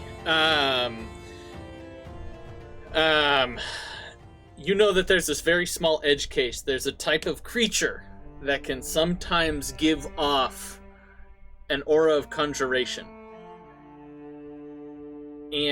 But it doesn't necessarily show up on an identify spell because it is a creature and there are no spells attached to it. you're dealing with a construct here. This thing in the corner can come alive. Like this. Do I know how? Yeah, with your 20, you know whoever created it, they may have strict rules and or conditions that they have set on this thing to stay dormant until something happens. Usually it's to protect a certain item or thing or to defend itself.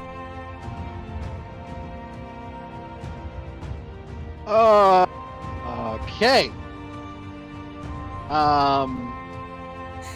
Would I know if this is something that Dispel Magic would work on? It would not work on this. Okay. Yeah.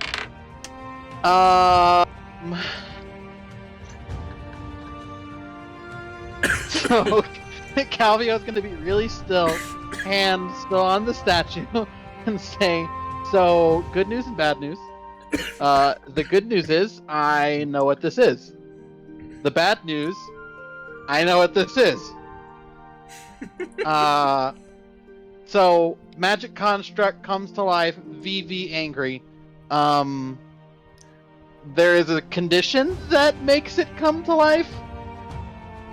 Don't know what that is. Okay, so that would be the bad news then. So it sounds Yes. to me like if we just let you roam the room and find the most interesting thing, that will probably wake it up. Yeah, I agree with this. Let's do that. Why am I the bait? Well, because you're the one who always finds the most interesting thing that wakes the stuff up. Okay, that gets us into Well, trouble. Okay, you're not wrong, but I'm gonna try to So be Xarrikir nice. is starting to move into the room. I was wanting to see if I could be out on the door, so I'm not going in. I was like, do you want me to be with you just in case? nope. Alright. You can also Nobody get the come in the highest room. Nope. or second highest AC in the party.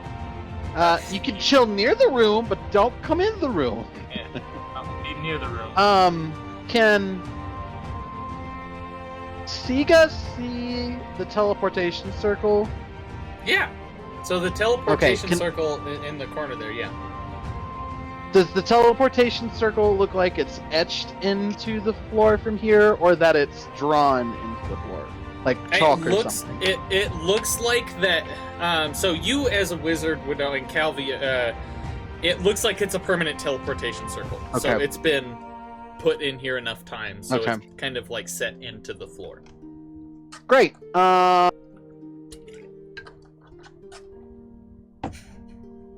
Okay, so my bet, the only other magical thing in this room is that circle, and I'm willing to bet that this thing is here to protect the circle. So don't go through the circle. Does Dispel Magic work on a teleportation circle? Pretty sure it does. It's It's a 10th level So, spell, Calvio- or not 10th level spell. What is it? 5th level spell? I Yeah. mean, I assume, like, David would assume that it would take a check, that it wouldn't Yeah. just be, like, gone. But is it Then- worth it to get rid of the circle? Because that circle could take us to said enemy base where we could get a lot of information or fight a lot of people. So I- that's not how teleportation circles work in D&D. Right. Yeah, that's great Calvio idea. would but, yeah, Calvio sorry. would explain that there's rules and different wizards do different things. Sometimes you need a password. Sometimes yes. I also don't know yes. teleport. Oh. Okay. Just get So- good, Calvia. I'm very slippery, okay? And I'm proud of that. Not slippery enough to get hit by Marsica. We have to bring this up again. We have to bring this up again. Bow in hand. You wanted to. You wanted to do it. It was your idea. We have to bring this up again. So Calvio is gonna like call through the door. Like, do you think you could get rid of the circle? Who's he yelling at? To Sige, because Siga's already used Dispel Magic once. You might want to give some oomph to this one if you can. I don't know if casting it at 4th level. It gives it an additional +1 for each higher you cast it at. Oh, so it's okay. So it would be 11 plus the spell's level, No. or 9 plus the spell's level technically, instead of Yeah. 10. Whatever. Effectively.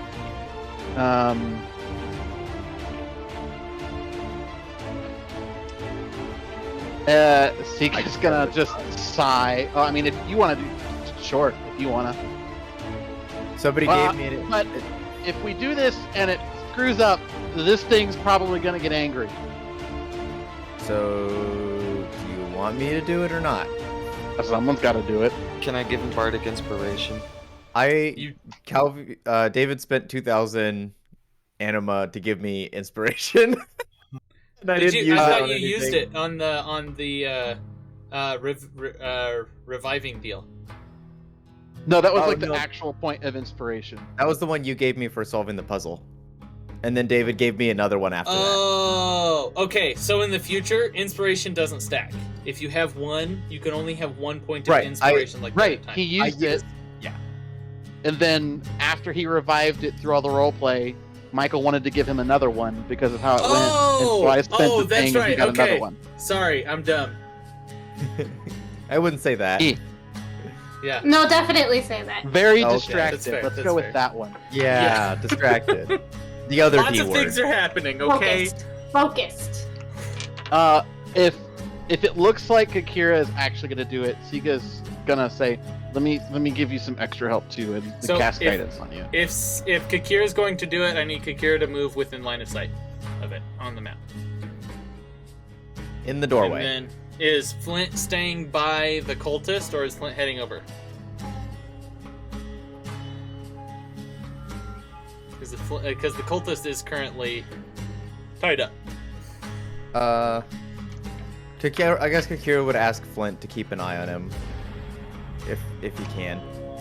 All right, then I'll stay like Just right like- there in the hallway, where Okay, like sounds good. I can still keep an eye on him, and if he's going anywhere, you still got to go through me, and I can still see everybody and help if need be. Alright, Okay, am I sounds doing good. this thing? You also have guidance. Oh, Alright. okay. Cast I don't know if that guidance. applies. I don't. I think Sige guidance would is- say, "Good luck, my anyways. friend," and like pat you on the back. So I will cast Dispel Magic. I'm gonna use my inspiration. Guidance is for an ability check, so it's not going to help with the spell, since it's a spell casting check. For flavor, For flavor, just boop. I feel more confident. extra There pepper you on that go. steak. Do I add anything to this or no? It's your spell attack, I think. Make an ability using your spellcasting ability. Okay. Yeah. Okay. Alright, here we go.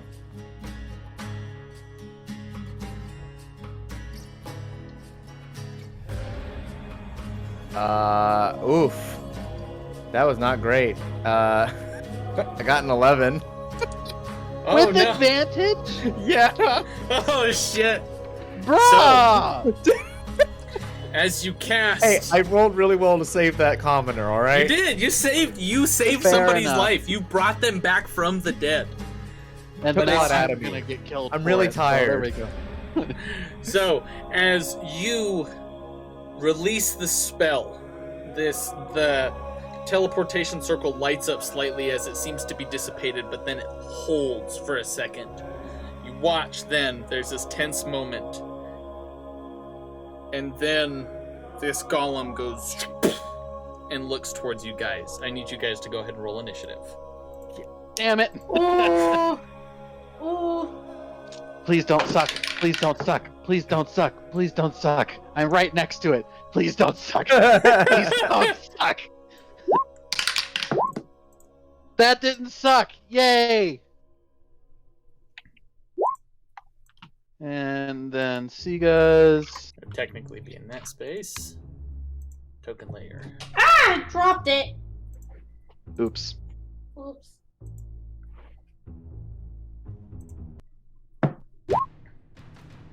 Alright.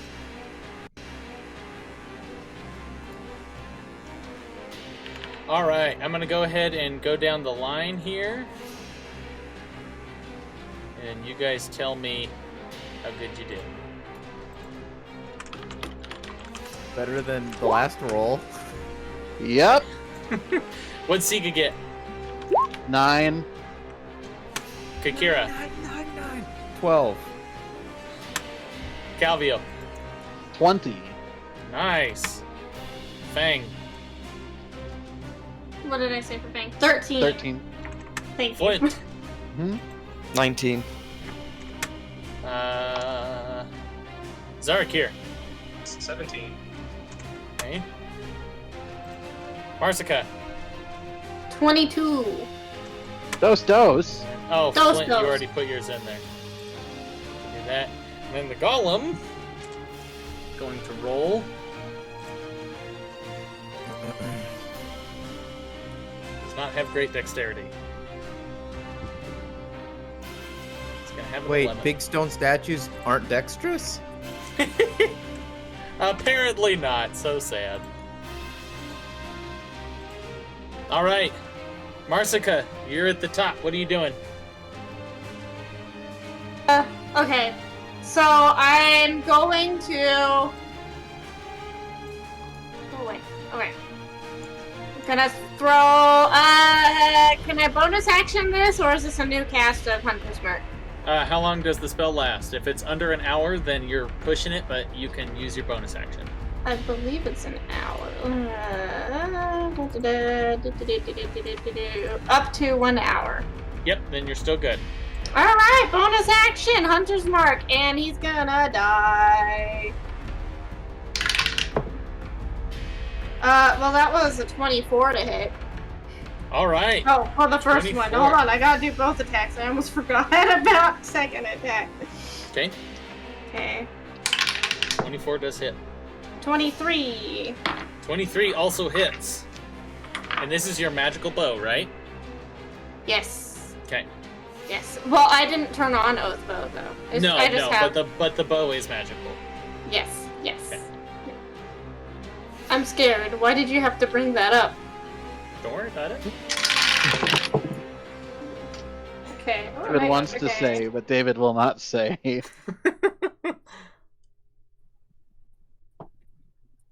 Plus 5, 24 points of piercing damage. 24 points of piercing damage? Yes. Alright. Nice. Just 2 arrows go into the body of this creature. Is that the end of Marsica's turn? Yes. Alright. Calvio, you are up. Flint is on. Calvio is going to cast Booming Blade Okay. and smack it with the Traveler. Okay, Traveler's the +1 sword, right? Yes. Okay. That's gonna not be in the dice tray and fuck up my roll. That is 15 plus 8, 23 to hit. 20. Yeah, that hits. I like that sword. Do I add anything right now to that? No, I don't. Okay. So then 8 points of damage. Alright. I am going to bonus action disengage Okay. and move 5, 10, 15, 20 over here. Alright. And then if it moves willingly, it takes moving blade damage. Okay. Is that the end of your turn? Yep. All right, Flint, you're up. Xarrikir's on deck. I am going to turn and look at the cultist, and I'm gonna like point at the statue, and like, what the hell is that? I don't know. Oh. The small halfling woman wouldn't ever let us go back there. We saw her come out once. Wait a second.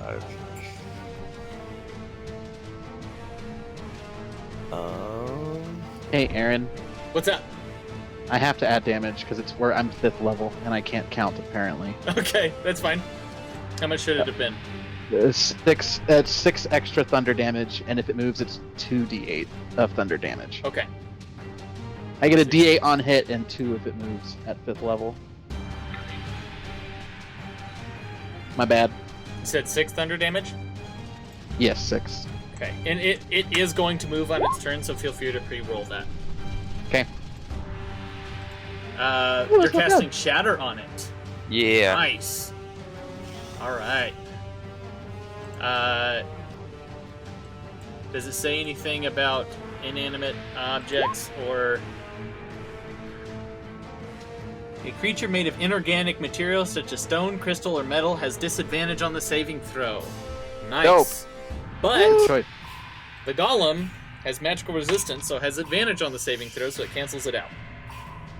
That's nice. Womp. Hey, that's still good. Yeah, it is. What's your spell save DC? 16. It says it in the thing you posted. Oh, it does? Yeah, at the bottom. Hey, spell look at save that! DC 16. Nice. Oh, nice. Constitution, right? That was a 10 plus 5 for 15, so it just failed. Alright, go ahead and roll damage on it. It's 20. 20 points of damage? Yeah. Shit. Alright, damn. Ouch. Holy shit, man. You watch as, like, Flint sees this and reacts, casting Shatter, and just bits of stone begin to crack and fall off of it. Alright. Is that the end of Flint's turn? Yes. Xarrikir, you are up. I am going to move right here, and I'm going to hit it with Eldritch Blast twice. Okay. So boom, boom. Make the Does attack rolls. a 19 get you? First one? 19. 19 does get through. Its armor class is a 17. Alright, and then I roll for a natural 19. For the second one? Yeah. Yep, that does get through.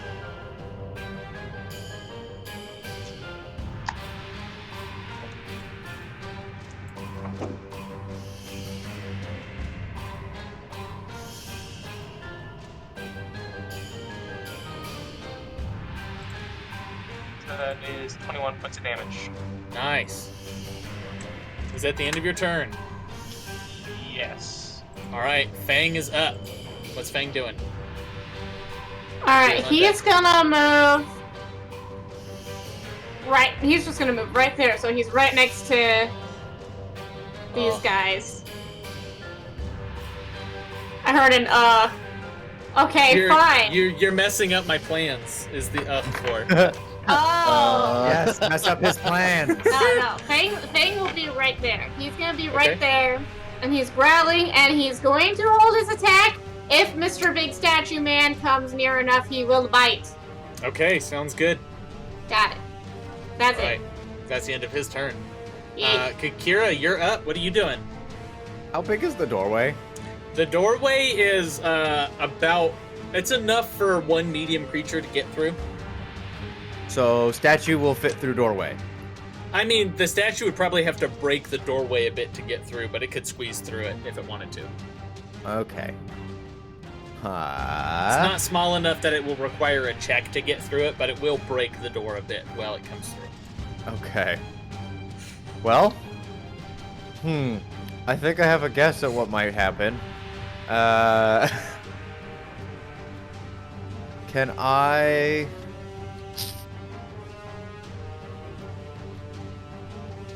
Well, I'll cast Spiritual Weapon again. Okay. 'Cause I don't think it lasts that long. Yeah, it doesn't last that long. So I will cast Spiritual Weapon. And Okay, where are I you will... putting it? Right there? Right in front of it. Alright. And we're gonna go for the thwack. Make that thwack roll. Come on, new dice. Not what I wanted. I thought we stopped using okay. Echo a while ago. Oh my god, Mike, that is a reference right there. 14? 14 does not get through its armor class. I kind of figured. Yeah. The statue looked right at me, right, when I cast... Yes, it did. Can I then cast Sanctuary on myself? Can you if you can cast Sanctuary on yourself, yeah. It doesn't say I can't. It says... you cast, what is it? Thwack. Spiritual Weapon is a leveled spell slot, so you can only cast a cantrip for your action now.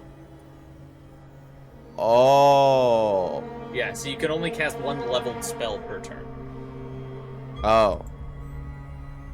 Okay, well, I will toll the dead then. Alright, Toll the Dead.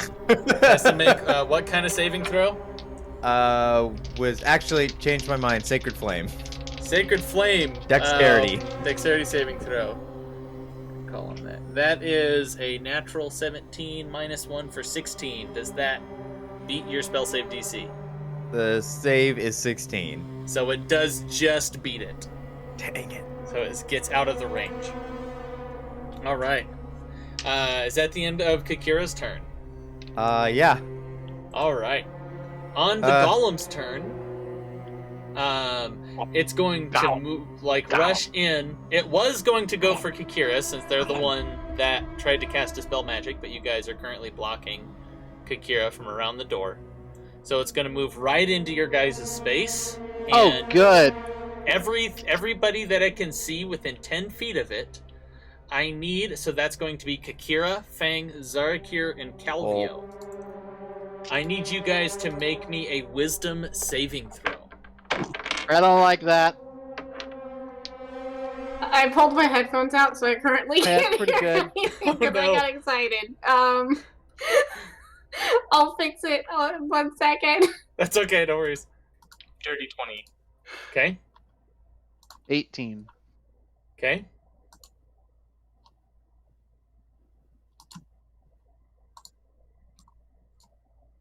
Fang, good call. Fang does get his opportunity his attack coming in. I can hear it. We're good. Okay, Fang does get his attack with the thing coming into his space. Yeah, that's what I got excited about. Oh, okay. Kakira, what did you get for your wisdom check? Saving throw. 25. God damn, guys. Everybody That's beat my a 17. highest stat. Yeah. Everybody, so it was a high DC, but you guys all beat it. Also, it takes 10 points of thunder damage from moving. I forgot to tell you. Okay, cool. Now if attacks So it makes anybody, a I save. give you my step penalty. All right. So, it's second deal. 15 to hit for Fang. 15 for Fang. Oh wait, he gets advantage. God. Yep. Tactics. No, the 15 was better. The 15 was better. Yep. So he does miss.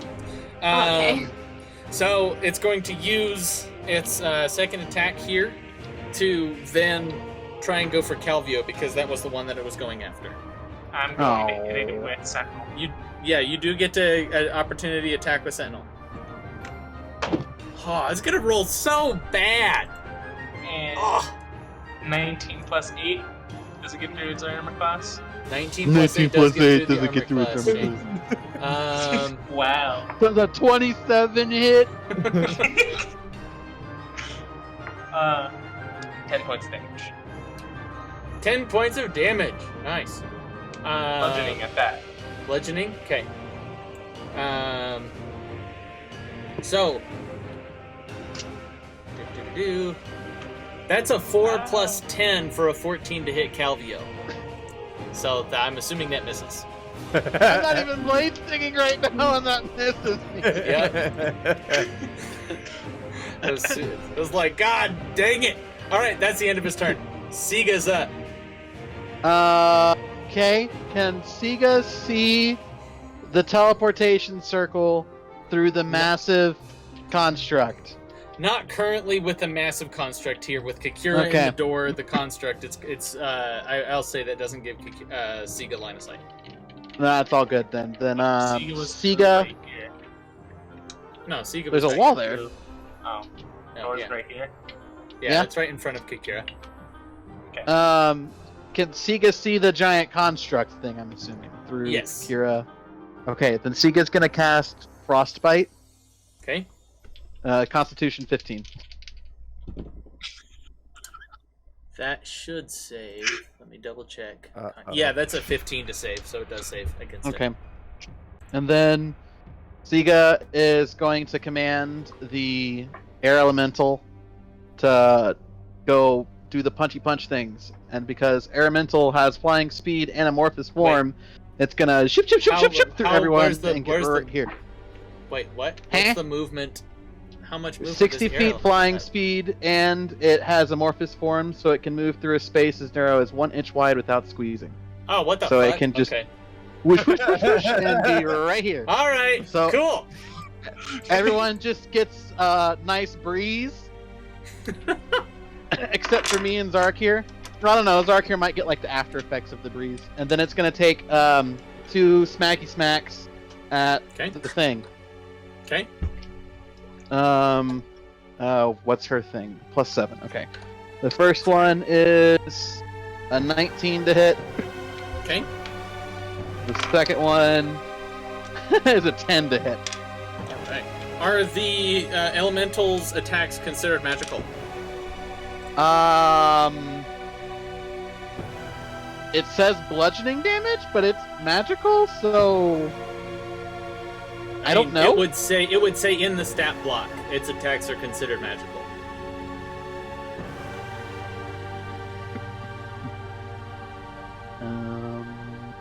That's a negative.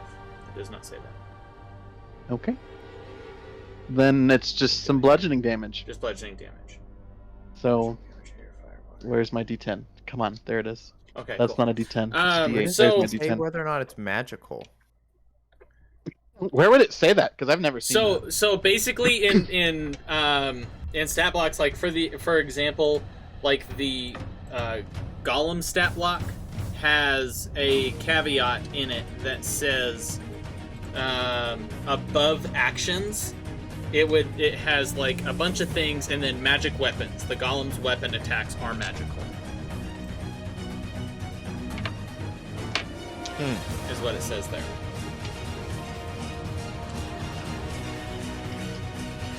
Let me look at air elemental. Is it a magic item? Is it a spell? Or does it let you...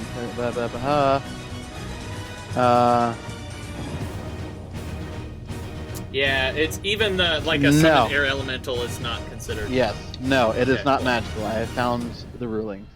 Okay, It's cool. just So straight bludgeoning. even though you know that the air elemental kind of like slams up against this thing to hit it, it doesn't seem to do anything against this. Oh, good! My favorite. Xarrikir, is your hex weapon considered magical? Forgot to ask that. Yes. It is? Okay, cool. Yes. So then it would take that damage. Alright, is that the end of Siga's turn? Yes. Alright, we're now to Marsica. Woo! Woo! How's the thing looking Calvio's on deck. so far? It looks like a big old chunk of stone statue. Some things are starting to fall off of it. There's some cracks in it, but it's just still kind of like looking around at you guys. Okay, and when I accidentally pulled out my Oh, dear headphones, God. did it end up hitting Calvio or Xarrikir? No, No, I did okay. not end up hitting them. You sound so disappointed. It's All fine. right, I It's a just good can't roll. opportunity as well, because I It was was. not all buffed up. Alright. It's like the one time I was like, I have a chance to hit Calvio, and I rolled a 4. Awesome. No! I'm gonna. I'm still not buffed up. Shoot the What? kill. Shoot. Swap. It wants to go after Kakira because Kakira's going to cast Dispel Magic, but it But can't there's get an to angry Kakira. doggy in front of me. There's an angry doggy in front of Grrr, ruff, you. ruff, Would it go grrr. after the angry doggy to get to you? Or would it keep going after? 29 and 16 for 29. the hits. The 29 gets through, the 16 does not. Alright.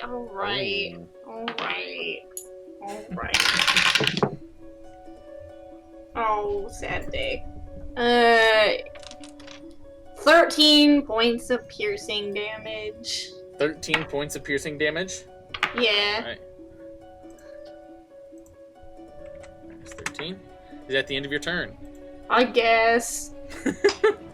Alright, Calvio, you're up. Flint's on deck.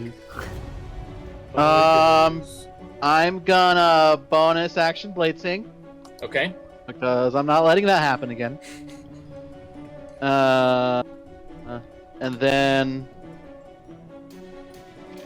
I'm gonna. Is Firebolt at disadvantage because it's right here? Because you were right Because there, it's yes. technically Firebolt ranged. is at disadvantage. Never mind. I'm just gonna smack it with the Traveler. Alright, make me an attack roll. Do You I have get sneak attack because it's engaged? Yep. And the Traveler is magical, so Magical. sneak attack damage would go through. That is a dirty 20 to hit. Yep, that hits. So 3d6 plus 5. Am I doing that right? I get 2 at level 5? Yeah. I think. Yeah, 2d6. Great. Okay. Boom! 4, 5, 6, 7, 8, 9, 10, plus 5, 15 points of damage. Nice. Do I have to use a second? Yeah, because 2-up in fighting, I have to use a second weapon to hit it. Womp! Oh well, okay. I'm good. Alright, cool. Flint, you're up. Xarrikir's on deck.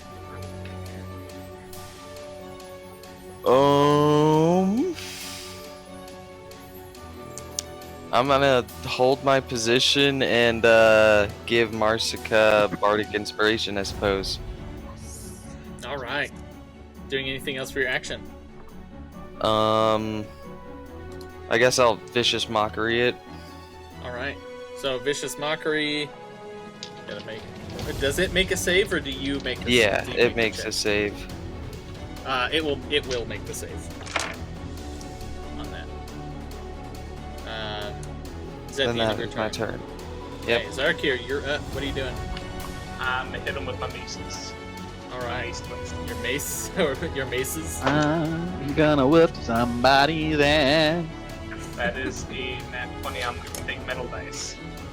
What? Mm-hmm. All right. Take another picture of it. Yes. that I'm Disbelief. I'm getting dubious on all these rolls that are above 15 all the time. Well, I haven't gotten Hey, I any that rolled are a above 10. 15. I rolled a 10 today. I think I've only had one roll above 15, actually. Yeah, I'm rolling kind of sad today too. Highest has been a 19. That's not bad, Dubious. but God damn. it's been rare so far. Aaron, all I'm saying is you were Alright. there when I rolled 2 ones in a row. I don't want to hear This is true. This is true. I rolled a 3 and 1 when I had advantage. it. Oh my god. Oh god, that's very true. That was the Dispel Magic roll. All right. 1d8. 26 bludgeoning damage. 26 points of bludgeoning damage from that attack. Nice. It's still from standing. both. From both? Oh, okay. What was the second one to hit? 16 plus 8. Okay, yeah. And watch as Xarrikir smacks this a few times and a few more bits of stone kind of slough off of it. Is that the end of Xarrikir's turn? Yes. Alright. Fang is up. What's Fang doing? He gonna bite. He gonna bite. Excited. He gonna Okay. bite. He gonna.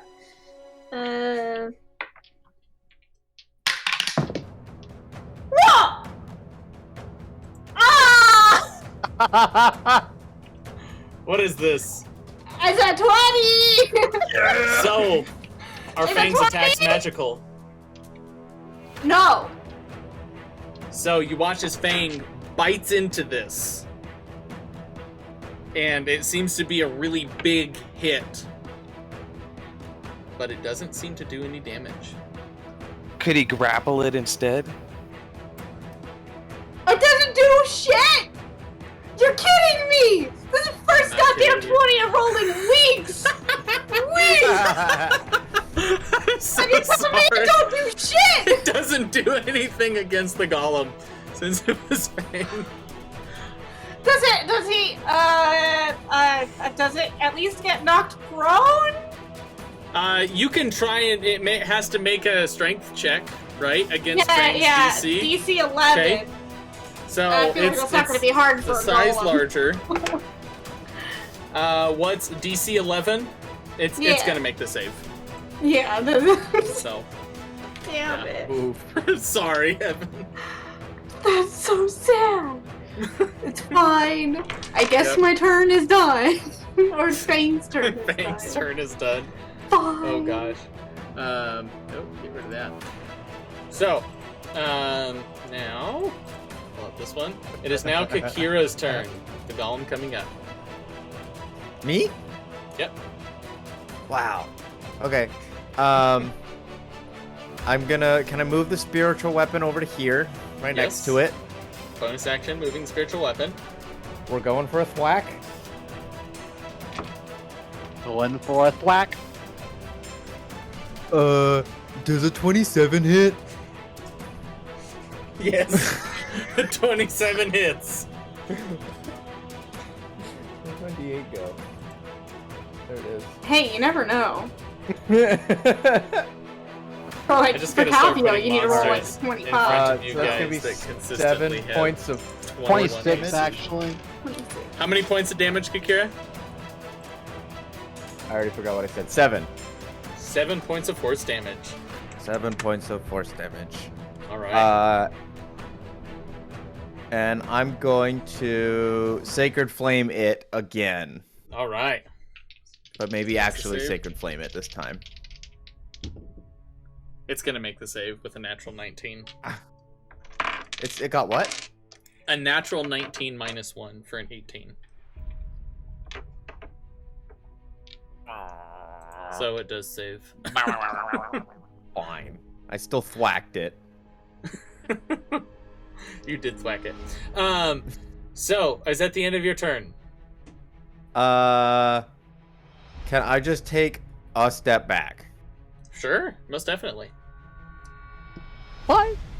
All right. So Not vibe, just like I'm gonna watch from slightly farther away.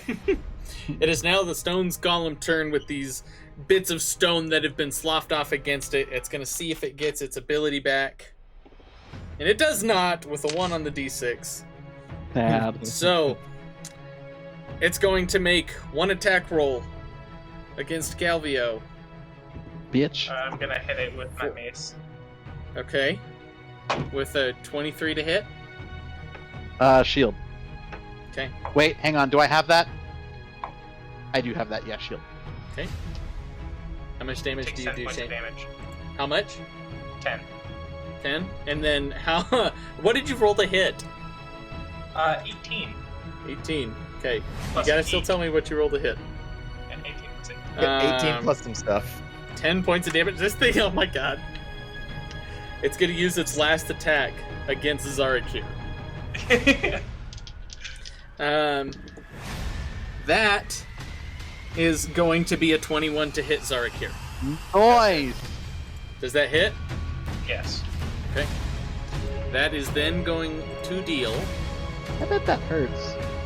Probably. But I think I pissed it off enough to where Yes, think? Trying to find one of my other dice. There we go. So, since it's a medium, does speed also get reduced to 0 because of Sentinel? Or I mean, if it was trying to run away from you, yes. okay. It's large. So, it has 3d8 for its attack, and I rolled 3 7s. plus 6. So, that's 21 plus 6. That's 27 points of bludgeoning damage. Big as ouch. this thing just goes right onto Xarrikir. 27 points of damage. 27 points of damage. Big ouch. Ouch.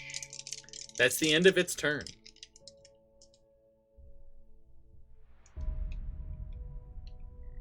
Oh, it's Siga's turn. So, Shit. It's now Siga's turn. Siga, being grumpy that the air elemental isn't doing anything to this, is going to kind of whisper thank you for your service and let go of the elemental, and then is going to cast Moonbeam on top of the thing. Alright, so it has to make a save or take half damage. It's, Constitution 15 saving throw. So, I shit you not. After Shane's attack, it left it with 1 HP. Oh. So with the moonbeam being dropped down, describe to me how Sige finishes this off. Sige would see Xarrikir take a big hit and like look up and would say, oh fuck, what's the dragon thing? The good dragon's name? Tinamon. Or Tinamon, yeah. And say, please Tinamon. And then cast Moonbeam. And then you'd see this like pink beam come down, and then for like a brief second there'd be a gold like whoop in it, and then just gone. Alright. And so this pink beam kind of shoots through this thing, and you watch as this golem just freezes after hitting Xarrikir, and the stone just begins to fall off, and there, after but a moment, there is a pile of rubble on the floor where the stone golem once was. The office is now yours to explore. As soon as the golem crumbles, Kakira's gonna walk back over to the cultist and say, "What did you say about a halfling?" There was, we saw her once about, I think 2 days ago. She came out of that little door there, and she's the one who told us to ramp up recruitment. Does Aurelius have a blue hat? Is that what she usually wears? She wears like blue robes and a blue hat. So Kakira would ask, was she wearing blue? He nods. And then Kakira would just walk back to the group. Calvio has a pen. So we have 2 options. We can ward the fuck out of this thing, so when someone teleports back, big boom. Or we can just try and dispel it, and they can just be upset that they can't come here anymore. And then ward the front door, so if they come in, big boom. Can we do both? Like, ward the trap as well as the front door? Well, if we dispel it, there's no point in warding it, so... Who are you asking to ward This things? is a group, me throwing this out. I cannot ward things currently. I cannot ward things currently. Can Sige ward things currently? Sige cannot ward things currently. What I about cannot Flint? ward things. I shoot bow. I do the pew pews. Do the pew pew. I do the... Yeah, I've got 3 glyphs of warding I could drop down. I suppose I could try to dispel the teleportation circle again, but I only have 1 more chance at it. Siga's got more spell slots. Do we want to do that? We need to do something for this because it's useful to them, because they can go from wherever they are to here instantaneously, essentially for free, because it's a permanent teleportation circle.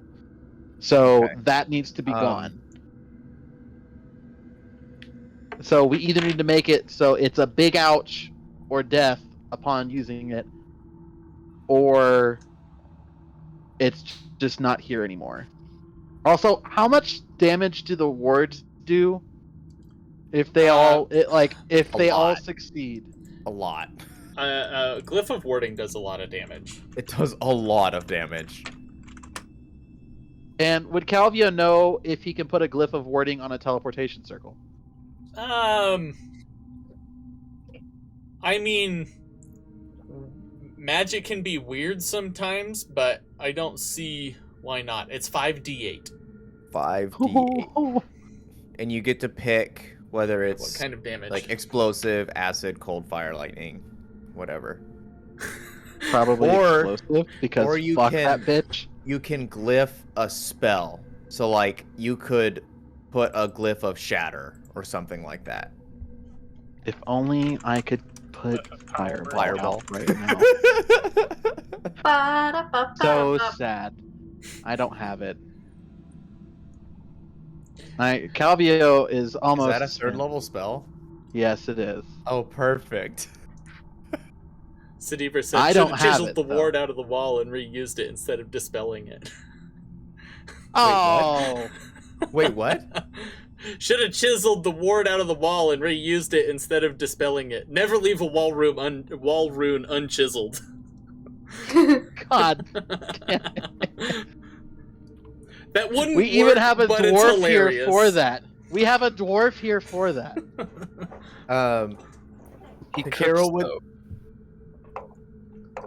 Kakira would say, the last time I talked to Cerilius, she seemed less intent on attacking us.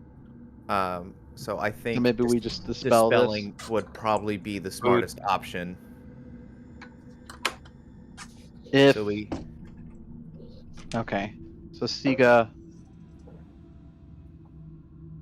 I suppose, will walk up and attempt to dispel the teleportation circle. too bad I can't help. What Alright. if two people cast dispel magic at the same time? Then I'll you be each right would back. roll. Okay, sounds good. You each would roll separate checks. Okay, so that wouldn't like boost Mesh together. or do Nah, it anything wouldn't like mesh that. together. It's With just our usual separate powers checks. combined. Even if do we have the same kind of magic? Yes. Or druid Uh, and Yes. Oh, yep. Okay. Aaron, yes. it's the Yeah. Yeah, you guys With do a have the same type of flame? magic. It's the flame. Okay. Chisel the teleportation circle.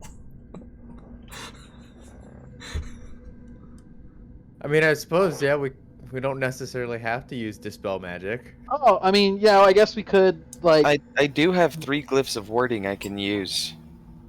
We should avoid attacking Cerilius and her group at the moment.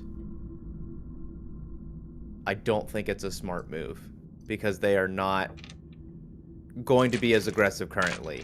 So, We should try to on keep one it that way. hand, the way I look at it is one hand, it's pulling the tail of a starving tiger pretty much, because this organization is just starting to come to fruition a little bit and really start to get their heels dug in. So we could be, yes, in theory, pulling the tail of a starving tiger and have to deal with that. But also, we could be letting that tiger get a full belly again and be able to hunt to its full potential. Well, I'm saying we should get rid of the teleportation circle so they can't come here. Here's my thought. What? You can glyph the doorway. How about that? Here's the thing. If we glyph the teleportation circle, there is no guarantee that it kills the person that comes through the teleportation circle. Ideally, the wizard who's using it. Then that's all best case scenario, and all of that damage happens exactly the way we want it to. Worst case scenario, it doesn't kill them, and they still have the circle. Whereas if we dispel it right here, they don't have the circle, period. I would rather take the thing that I know will be a pain in the ass rather than the thing that might be a pain in the ass. And we can still cast the glyph of warding on the door. Yeah, you can Like cover the the wall. doorway. So if they come in here, then You still listening, Mike? See, you're getting your food finally. Sorry.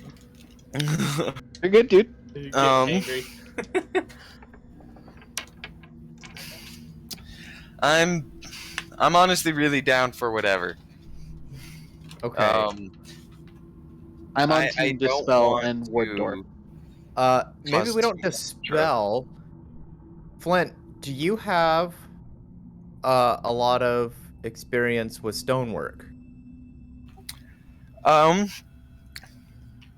Not a whole lot, to be honest, but I can certainly identify some stuff here and there.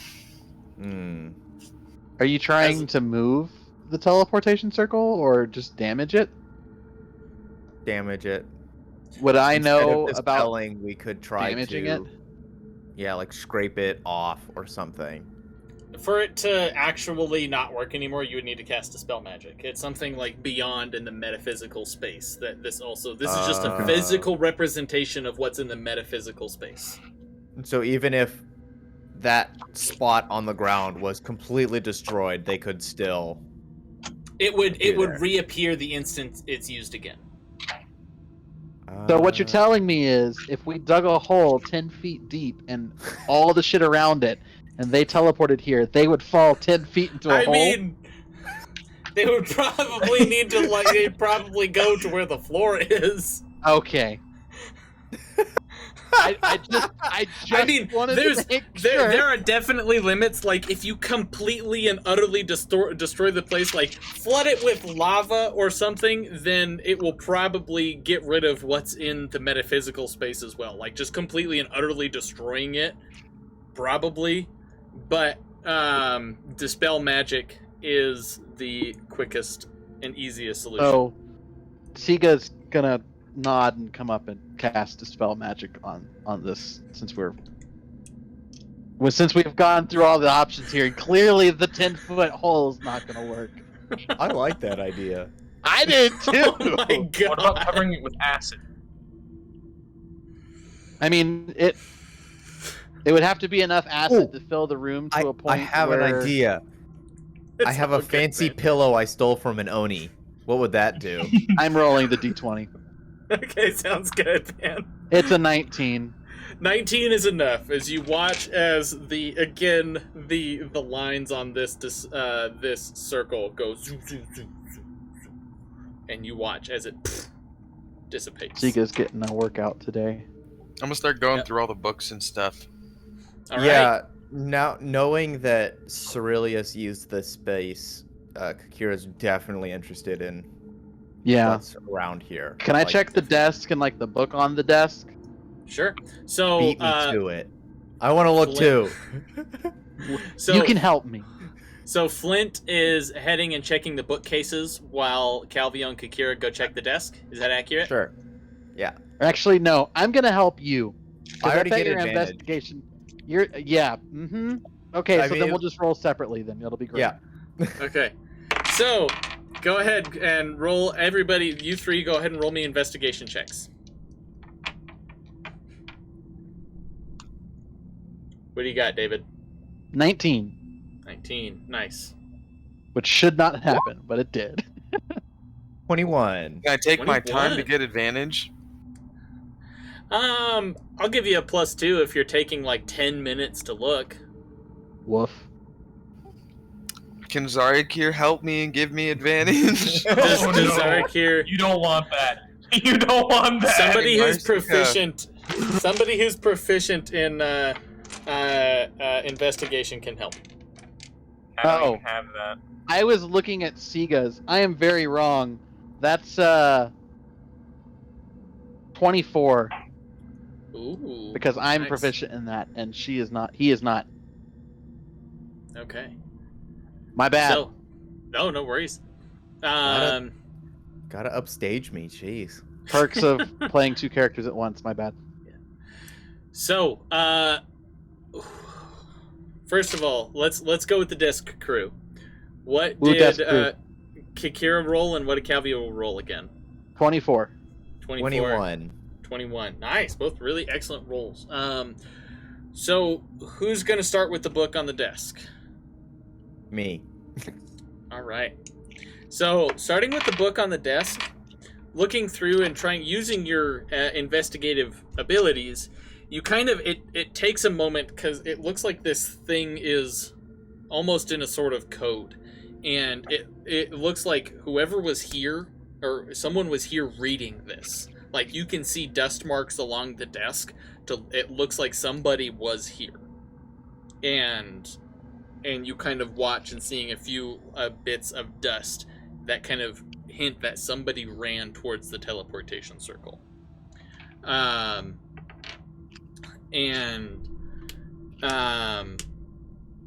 So, looking through this book, it's quite interesting. What languages do you read? Common, Celestial, Aarakocran, Dwarvish, and Old Tongue. Gonna go to the bathroom real quick. Be right back. Okay, sounds Okay, good. bye. You don't fully understand the language. Well, I don't say shouldn't fully understand. You don't understand the language, but with your investigation, going through and seeing some of the pictures and diagrams of this, you see pictures of what look to be these, like, giant eggs and these ritual scrawlings around them.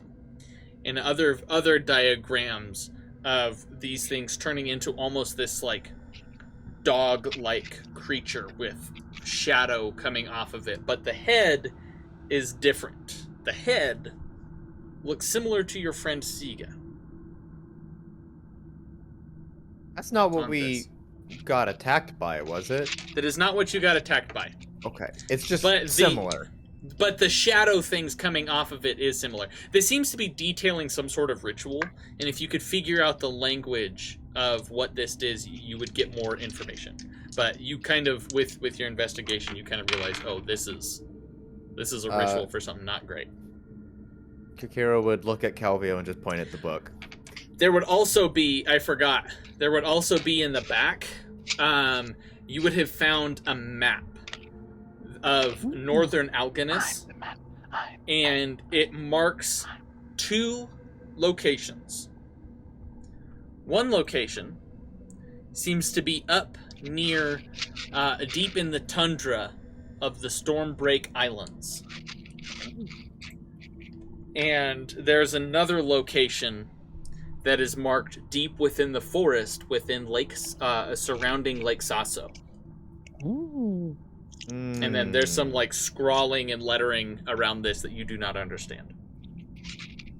Oh, that first place is far away.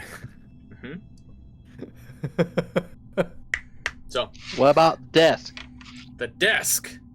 And you rolled a what? A fucking 27? 24, but I'll take the 27 that you think I rolled. 24. Okay, cool. He rolled a so 27. Yeah. Oh my god. I mean, Rolling. DM said 27, it's 27. Oh my god. Well, No. did it hit though? Is the real question. Oh. Damn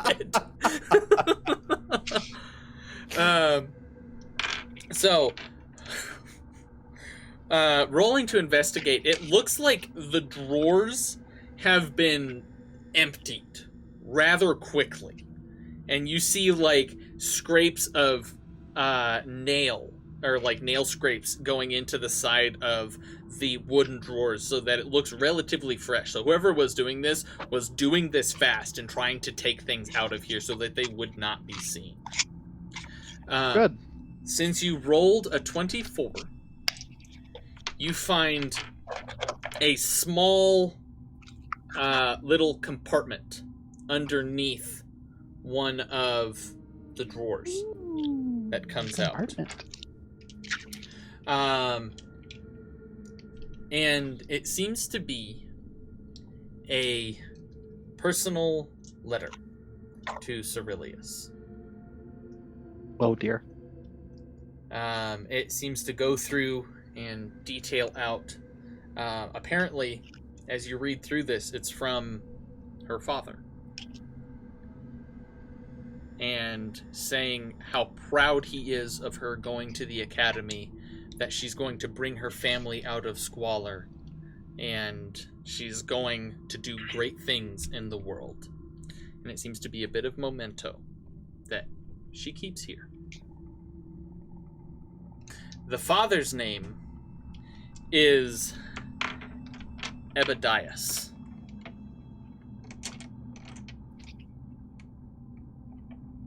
Ebedias Sinden.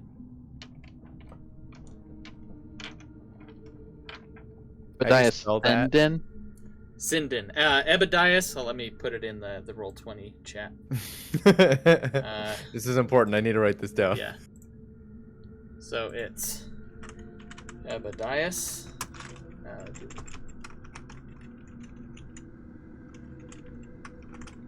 Oops. What? Ups. There we go.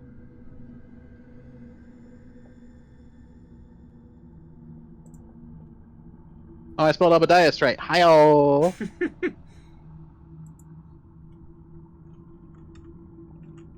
And damn.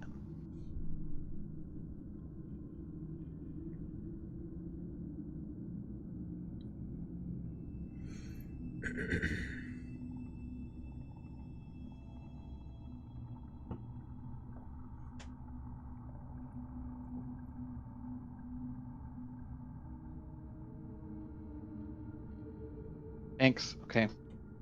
I guess I'll pull this out and read it, and with Kakira pointing at the book, we'll just trade. Okay. Do I get anything different out of the book? Is Kakira gonna grab the letter as well? Yeah, she'll take the letter and she will pocket it. Okay, so go ahead and add letter from Ebedias to Cerilius to your inventory. Looking at this book, what languages do you speak? Celestial, Common, Elvish, Old Tongue, and Thieves' Cant. You do not understand the language. Is there any way I can figure out any more than... Like, you said it was in a code. Is it possible to figure out the code without understanding the language? You kind of need to understand the script to try and figure out the code of Code. this. Yeah, okay. Fair. Make me an intelligence check to see if you can recognize what the script is, even if you don't know the language. Put that over here so it doesn't get in the way. 19. 19, nice. So this language uses a very almost if a language could be evil, that's kind of what you kind of glean from this. There's hard edges and hooks in the lettering and the characters, and you see and you realize with the rolling a 19 intelligence check, this uses the same alphabet as either infernal or abyssal. Somebody reads that, right? Since they both use that alphabet. Does anyone speak devil? Anybody speak Me- infernal? Yeah, I do. Here, tell me what this says. Alright, what does it say? Looking through it, this is not based in infernal. You realize, oh, this is different. Since you know what the alphabet is, you can go ahead and make me an intelligence check, but it would be very hard since you're operating from the alphabet and not from what the actual language is. Sige would come over and look and pat you on the back and be like, you got this, and give you guidance. Alright. What's guidance give me again?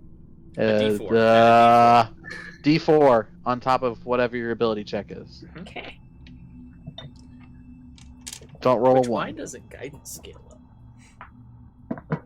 That is a very good question. Yeah. Just thought about that. That's pretty good. Okay.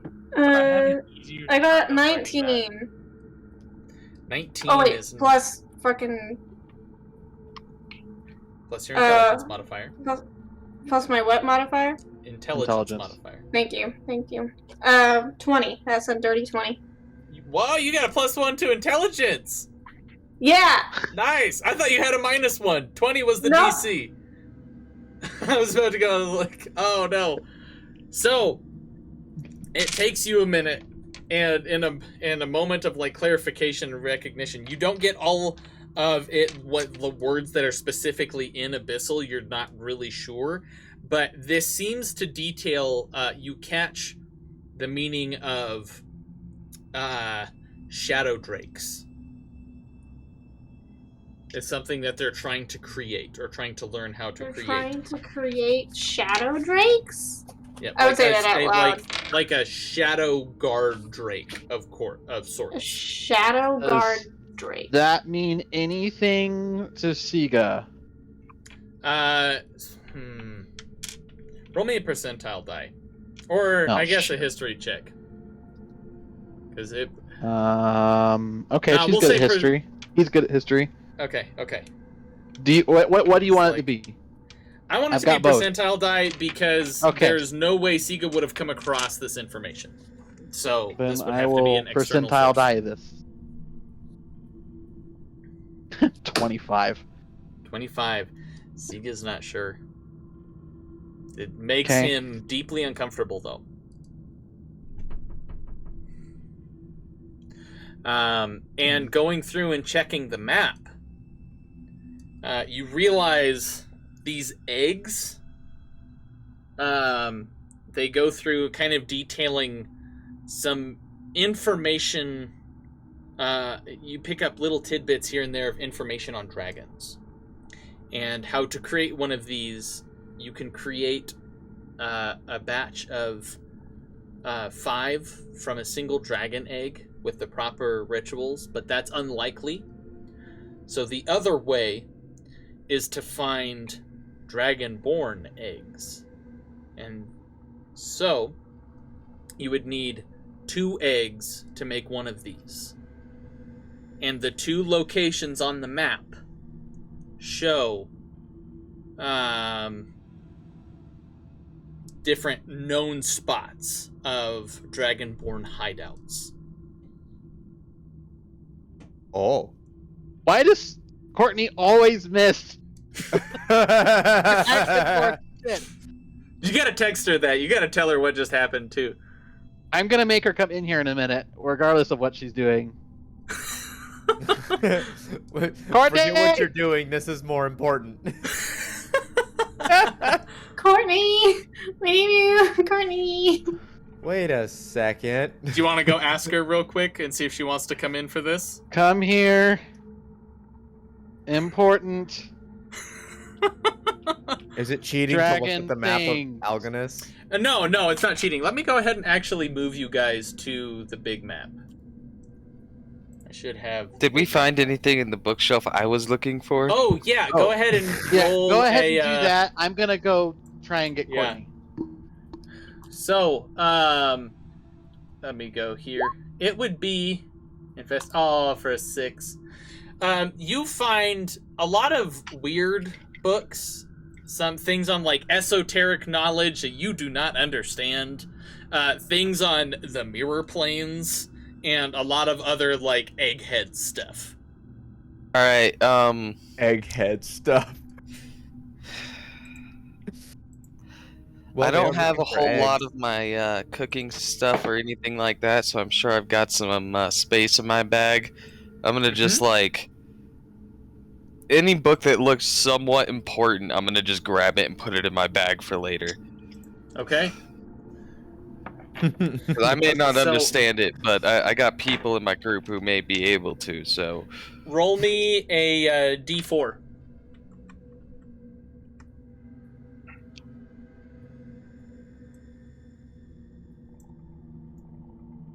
Courtney! Courtney, Is Courtney here? Courtney, Okay, we see. Courtney. Where's the David? Stormbreak Isles You look go? different. 4. I believe it would be up there. Let me check my other map here. 4? Okay, so you grab 4 books. Remind me after the session, and I'll give you the titles of those books. Homebrew Worlds, Northern Algonis, maps. Make sure I'm doing this right. Yeah, Stormbreak Islands are those ones up there. Okay. Deep within Stormbreak Islands, about right here, I put a couple of like black marks on the map to show where that map would dictate where they are. You did? Yes. Oh, I it? see it. I see it. Okay. Yeah. Yeah, so there's one up there near Darkstone Fortress. And then there's another one near Lake Sasso. So, Courtney, what they just found out is that they found a book deep within, or within a hidden study of Cerilius in this dungeon. A book that seems to detail out a ritual of sorts that creates these shadow guard drakes. And Heaven, I don't know if you want to say what you found out and use Marsica's words to say this to Sige, because you're the one who deciphered it. So, Marsica was reading through. It was the journal, right? One of the journals. Yeah, right? It was the big book that was on the top of the desk.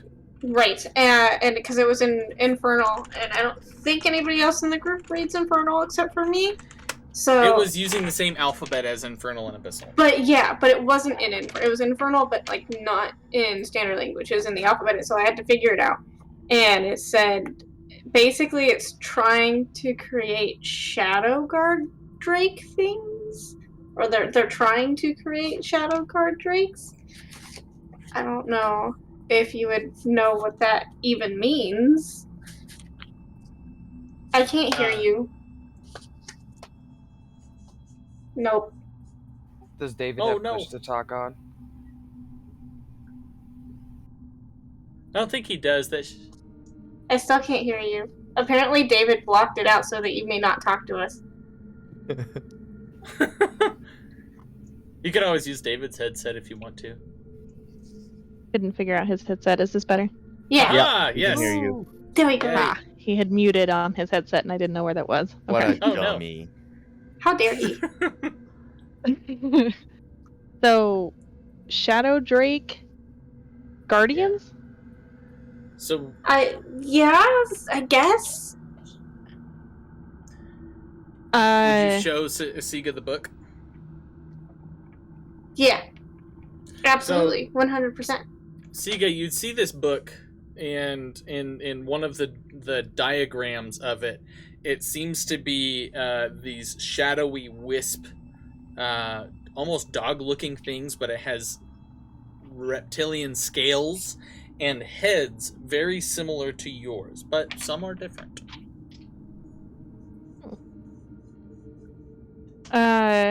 And I'm assuming that Sige would have no idea other than what Marsica just said about what these were and what the book said. Yes, and I don't think so. You would not have come across this at all. Marsica, would you like to detail the ritual needed to create them? Sure. Well, okay. I didn't write down that part. I mean, if you want me to say it, I can. You can say it, yes. Okay, so what Marsica discovered was that in order to create these things, they need to be infused with dark magic of sorts, either most likely from the Shade Plane, and in order to create them, they either need to find a true dragon egg that would create like a batch of 5, but that is incredibly unlikely considering the current situation of the world. Or they need to find 2 dragonborn eggs to create 1. And they have found there's a map detailed in the back. Marsica hands map. With 2 known locations of dragonborn hermitages, those that try to hide away from civilization. Oh. There is one currently hidden in the forests of Lake Sasso. Down, oh gosh, let me put my ping on. Down here. Okay.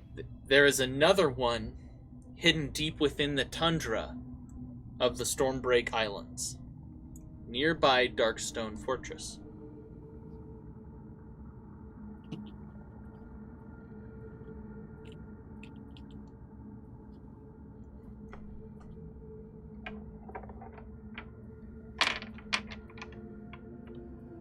Okay. Now I have it all written down.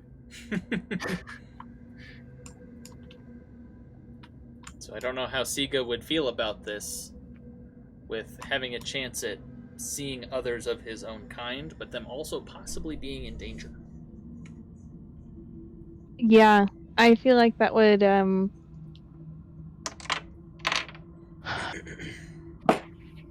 definitely pull at a fair chunk of Sige. Just Definitely.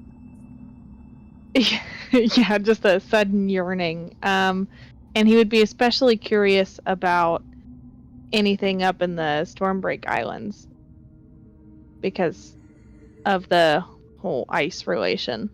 But would definitely want to know about Lake Sasso because that's much closer, and he would be very very curious.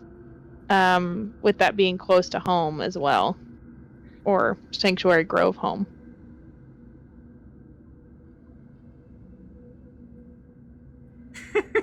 This definitely adds on to our ever-growing list of impending doom things that we need to go take care of. Yeah, the laundry list gets longer, right? Yeah. Yeah. We should start recruiting.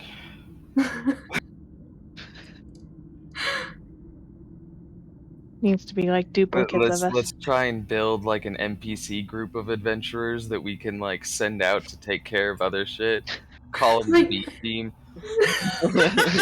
Well, we've already got one of them. I was about to say The cultist. the cultist we saved and the guy that we resurrected. Send the cultists to make maps for you, yes. You know, that would make for an excellent backstory for a character. You were once a cultist, and then this group of adventurers came and killed your cult and let you go, and that inspired you to become an adventurer. That's an excellent backstory that I might have to steal for a future character. Flint ties, I'm gonna play that guy. That's amusing. Yeah. But, anyways, as you guys are, unless there's anything else you guys would like to say, if Sige would like to say anything to input on this. No, I think right now Sige would just be very, very lost in thought. A mixture of concern and some odd excitement. With the thought of there being more like him out there. So there's more spider shapeshifters out there.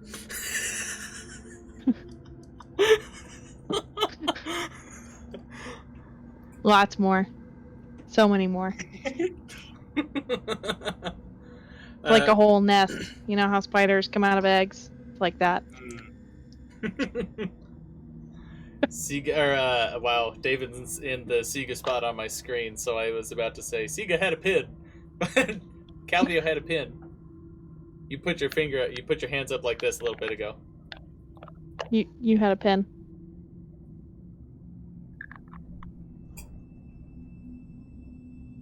So screwed up on my end. Nothing, just talk louder next to the Courtney's mic, I guess.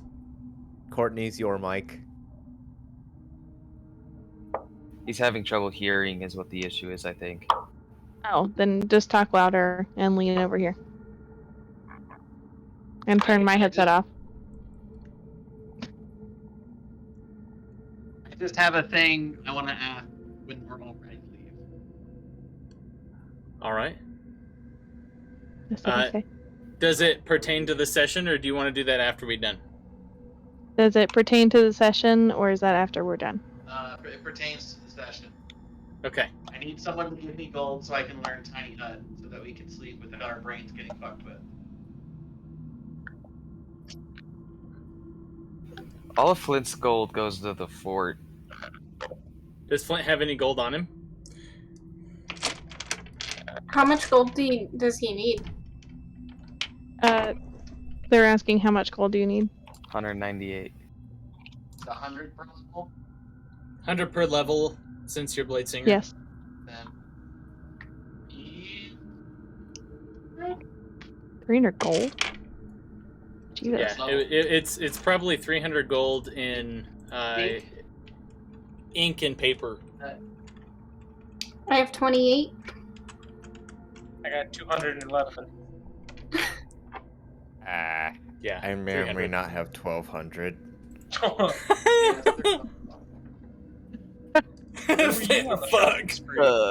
Alright, Kakira. Oh wait, sorry, that's silver. That's how much silver I have. Oh, I've done that before. So you have 120 gold then. I also have 877 gold. Ah, yes. Oh my god. Okay. I could throw in 100 gold if need be. Okay. Sige could also throw in 100 gold. Kakira will also throw in 100 gold. All right. So Flint, Sige, and Kakira all throw in 100 gold. Alright, so 3 of us threw in 100 gold, so you've got 300. So go ahead and mark it off. Take a short rest for arcane recovery after I do that, so I can get my 3rd level spell slot back. Sure. Then I'm gonna cast Tiny Hut. It's still about like midday, so you guys can go to an inn or something, and you are in a city. So if you guys want, we can. Are you guys going to go back to the inn, or are you guys gonna just hang out here, commandeer this as your hideout for the night? And I thought we Leoman's waited Tiny until Hut? evening when we followed and ambushed the guys and came in here, so it should be nighttime now, shouldn't it? Oh, it's it was getting into dark. night then. Yeah, it is getting dark then. So are you guys gonna commandeer this space as a hideout, or are you heading back to an inn? Well, we do have the cultist here, and I would like to take him to the church, and preferably not make him stay tied up all night, but suppose that's an option. Yeah. So we can kind of fast forward through that a bit, and so you take the cultist. You guys all kind of gather your things, head over to the church, drop the cultist off, explain to one of your priests the situation, and they just kind of look at each other for a moment, and they nod and take him in. So you guys are at the church. Are you heading to the Gilded Goblet? Or are you heading back to the hideout to kind of try and cast Leoman's Tiny Hut so you can rest easy tonight? I would say it's up to Calvio, because he's the one doing the casting thing. I would prefer not to sleep in the place where we killed everyone. Why not? It does have a terrible smell. You don't believe in ghosts, do you? If it doesn't, it will. And yes, I do. Oh yeah. Calvio Oh does. my gosh. Believe in ghosts now. Yep. As the specter is following Shane around. I forgot to take that into account. I'm assuming you're gonna Wait, let what? that go as you head in. Yeah, I'm gonna let that go. Yeah, so Wait, that what? doesn't do- Oh, were you not here for that? So I believe he was. yeah, so Xarrikir as a Hexblade Warlock, since he's above level 6, if there's a humanoid that has died near him, he can raise it up as a specter under his control. Oh, that was during the battle. That was Okay, during the that's what he battle. was doing. I was so I didn't really understand what was happening. Yeah, I need to check into that because there needs to be some more specifics on how long that takes. Because I didn't see anything running through. Because I want you to be able to use it, but I also want to understand how it works. Because how I'd seen it work previously is it took a minute to summon the Spectre out. But I couldn't see a reason why. So it normally is like after combat, like you're in a dungeon situation, you raise the Spectre to follow you through the dungeon after that point. And then you control it.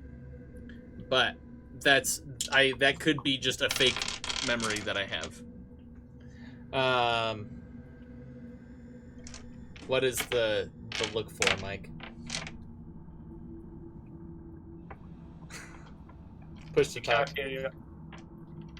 I've been making faces for a minute now, so oh, okay. Don't take anything serious. So, anyways, assuming you guys head back to the inn, Calvio, you take a good portion of the evening to learn Leomund's tiny hut. And you now have that in your repertoire. What is the sleeping arrangement before we end?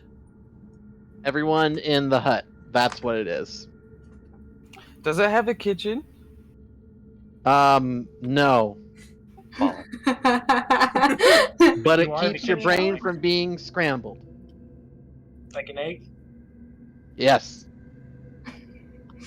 All right. So, if everybody obliges, if nobody does, then send me a message. But if everybody obliges, then you all pile in one of the rooms so that you can sleep underneath Calvio's tiny hut this evening. And because of this, you sleep soundly through the night. Awesome. We'll go ahead and pick up next time. Raise one of the enemy spirits, yes. Sweet. Thank you guys. Thanks everybody for Need more watching. spell slots. Aaron. What's up? What? The raid? Oh, raid! That's right!